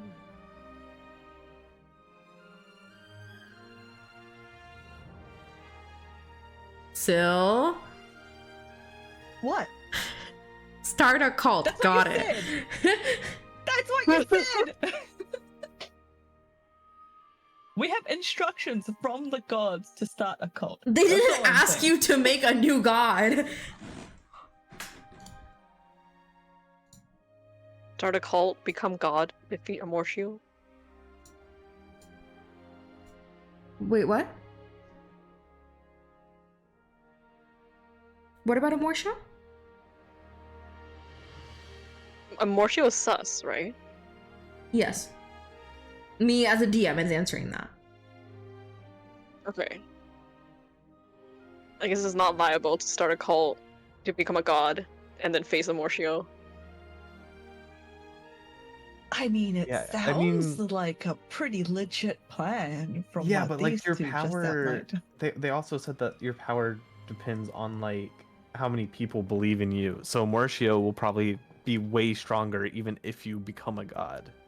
Amortia is That's true. probably... A cult god's only like a small cult amount of belief, where like Amortio is like actual god amount of belief.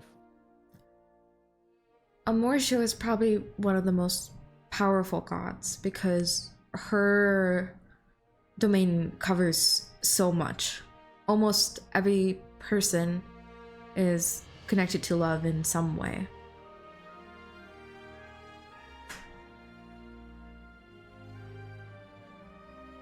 And I'm pretty strong because there's a lot of ocean.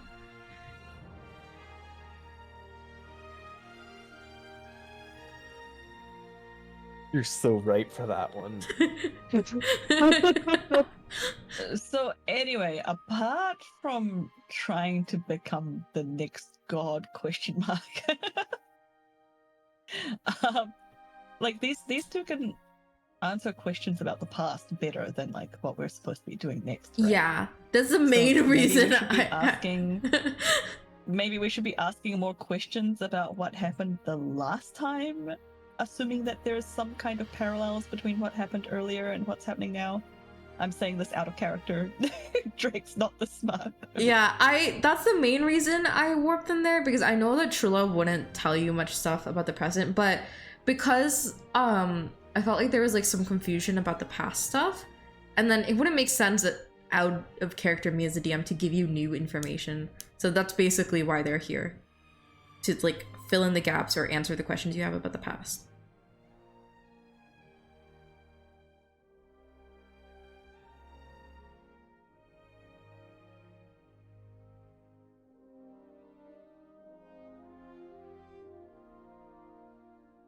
See, I can't actually think of questions. I was kind of hoping that Onion would. I thought you guys had questions, but I've so many questions. I've lost them by now. But you guys, I think you guys have been asking questions about like the gods like ascension and stuff. Do you have any questions about like the war or anything? Because that's what you're trying to prevent now. Oh, right. Okay, so we're trying to prevent a new god war. Yes, that's what Amortia was telling you. What's going to cause the god war?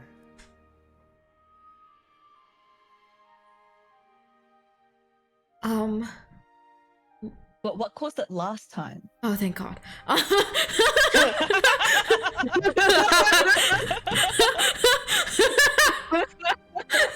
Trilla actually says that. That's not me. That was Trilla.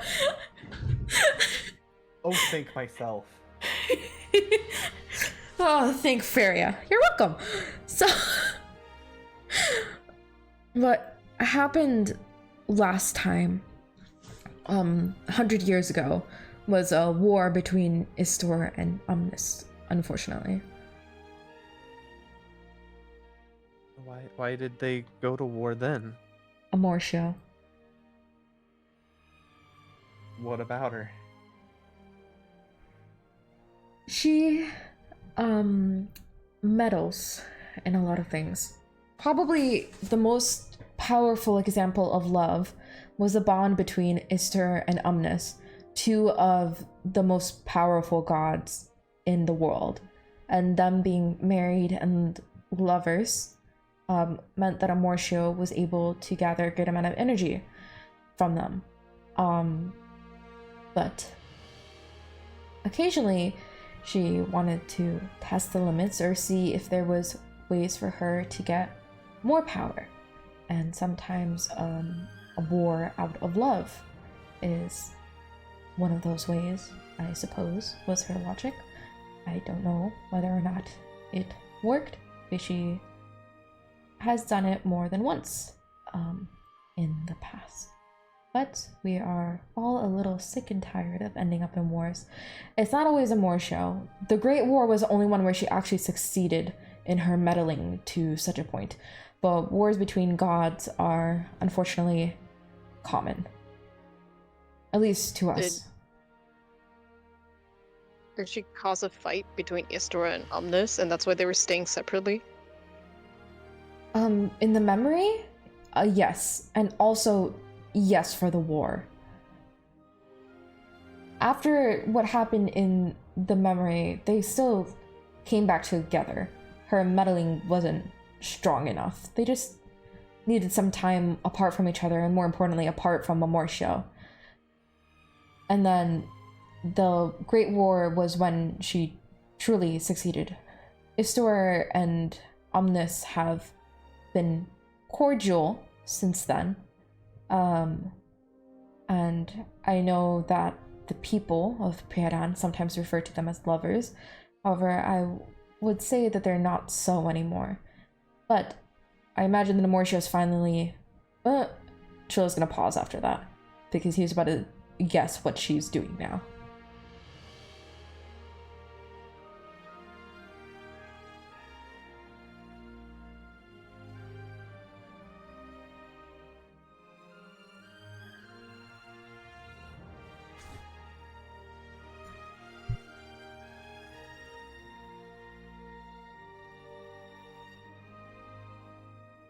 So Amosha's stirring shit and trying to start wars, from what you guys believe, and that's what she did in the past.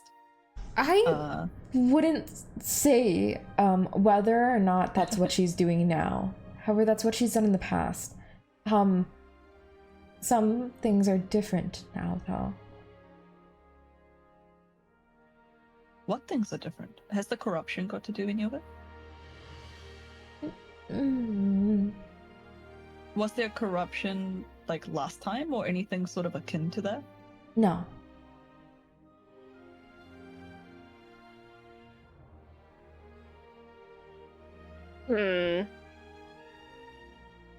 If at some point you all can restore my connection to my disciple, and he like looks around kind of sadly. And I don't think you guys know anything about Party 2, right? In character. No. Okay. No. If at some point you can restore my connection to my disciple, then I might be able to tell you some more. But at the moment, I can't tell you much about what's going on now. I don't want to affect the future. Who is your disciple? Can we have like a description or something? Her name is Denmari. She's a halfling. She's from Ustana. I believe that Amorcio has involved her in the quest too. Can you also give us her social security number? Yeah, it's 1, Mother's 2, maiden 3. name. Her mother is dead. Yeah, but she had a name, right? I wouldn't know. I met Denmari afterwards.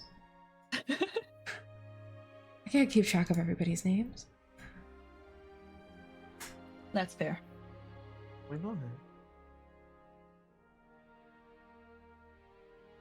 She's... So we need to bring Denmari to you? No, I need you to restore my connection to her.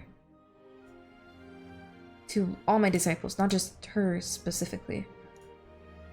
I'm kind of assuming this has something to do with like a shrine shenanigans Yeah. or some other kind of religious thing instead of just kidnapping someone. That's true.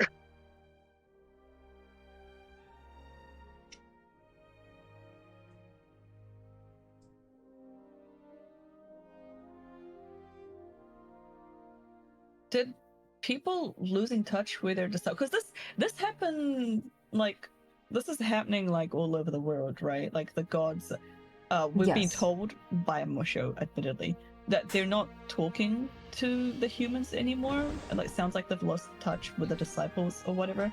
Did anything like that happen the last time, or was everyone's communication just a lot better back then? It depends. The gods were also preoccupied with the war. But before then, I wouldn't say that it was worse. I'd say even before the war and even during the war, people were still trying to talk to the gods. It was more so as they got preoccupied as the war went on, that they began talking less. Interesting. Trula's So- gonna cough a little bit again, and then they're gonna warp away in a flash of light. But Freya is still there, so you sense that they just didn't have the energy to appear in front of you for more than a few minutes, even at like. Rest up. Remember to hydrate. You hear a Take voice your meds. bouncing in your head that goes, "Thank you." Freya is still there, and they look at where Trula was, a little sad, frowning a little, but they prop themselves up against their sword again and then flash a smile at you guys again. Okay, I think that's all the energy Trula had. I think the fact that you were able to appear here was because you're, points at the door, at a special place. But yeah, the communication's been pretty bad. If you remember, Amorsha could still talk to Juniper right in the cottage. Cause, yeah, that's right, we keeping an eye on you all. Amorsha could still talk to Juniper in the cottage because that's like Amorsha's like birthplace, the source of their power. Here, we're kind of in the general area. I mean, you guys aren't at the shrine yet. I assume Trula will be able to talk to you more there. But we can talk to you guys better with less of the prying eyes of other gods. We could still see what Amorsha was doing, but we couldn't really interfere in any capacity. Same thing here.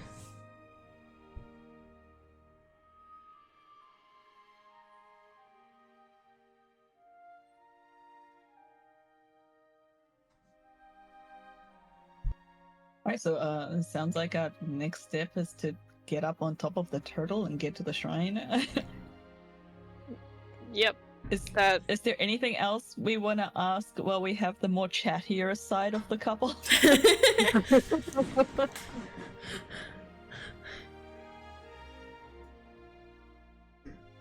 I can't think of anything. Yeah, just, head up to the shrine, and Trula's saying he won't help, but, he gestures around at the ocean. Trula's not the only one who can help you guys, okay? And he winks. I'll give you really vague, he winks again. They're gonna be super vague. He winks again. Signs. He winks again, and then an arrow, like, forms out of water, and then dissipates, and he winks again. Mm. Mm. Mm. Wait, is that all the questions you all have for me?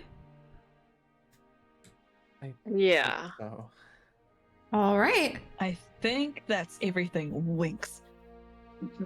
Furia's gonna give each of the Starlies a little kiss on the head, and he waves goodbye to you all as he disappears in a flash of white light. And at the same time, Emil pops out of existence. Good session, everybody. what? Huh? Huh? Huh? There is a pop, Emil is gone, and the water rushes into where he was.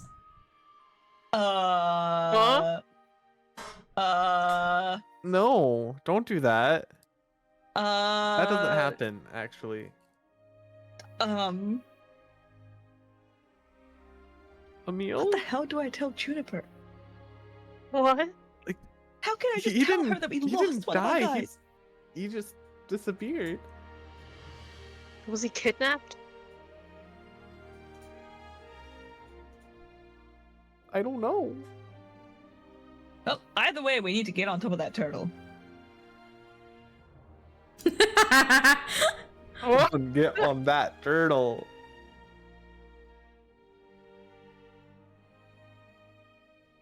Okay, Good session, everybody! Yippee! Yippee! Oh my god.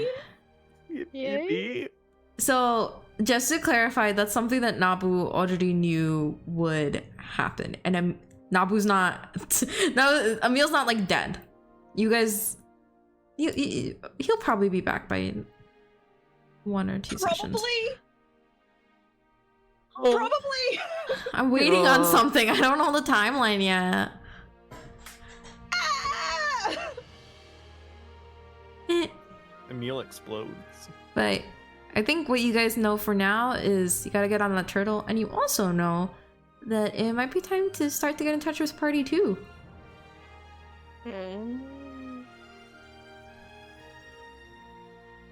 I'm so excited for our eventual, like, big 2-party stream. It actually might be happening a little sooner because of something Party 2 asked. That's why Trula came and asked you to help connect him with his disciple. So that's like me as a DM letting you guys know like why you guys I'm encouraging you to go see them. It was meant to be in several months. Yeah, I thought it wasn't for ages. Yeah, it's not supposed to be for ages. I'm still figuring out what they want to do with that, but it might be that we'll have a big party stream sooner than expected, like in a month or 2. So we'll see. Yay! Yeah. That's not really spoilers because you guys would know because I would ping everybody to see how to schedule that. That's never gonna happen. There's far too many people. Oh, I'm not expecting 100% attendance. I'm hoping for like at least 3 people from each party. And I think we'll find something that way, hopefully. Alrighty. Thank you guys for watching and hanging out, and thank you all so much for playing. Thank you for Thank you DMing, for Sleepy. DMing. Thank you, Grandmaster. Thank you for putting up with my shenanigans in the couch. Mecca. We're gonna go ahead and raid Fawn because she is doing a birthday stream and she's also raising money for the charity that I'm participating A birthday stream. in this week. Yeah! There are the raid messages. If you guys want to copy and paste them, I'm gonna use them to say hi to Fan in her chat. Do you guys have anything? Sleepy, are you? Mhm. When's your charity stream? It is tomorrow. I'm gonna be starting around noon EST. I'll post the schedule today, maybe. If I after League of Legends. Oh my god. Probably. I'll also be streaming a Tune couple in other times this tomorrow. week. Tune in tomorrow. We'll be playing more League of Legends. He's so normal. Do you guys have anything you want to talk about? Like for stream stuff coming up? I'm doing mythic raiding not this week but next week on Thursdays. It's really hard and really fun. Yippee! Woo! Good luck, Onion. All right. We'll be back with D&D next Saturday with Party 2. And we have not scheduled the December sessions yet. We might have one at least. But the holidays are coming up, so we might have to take a mini break. We'll see you guys later. Thanks for coming, everybody! What? The next shooting star you see, wish for me and I'll be here. Bye! Wah. Wow. Wah. Wah.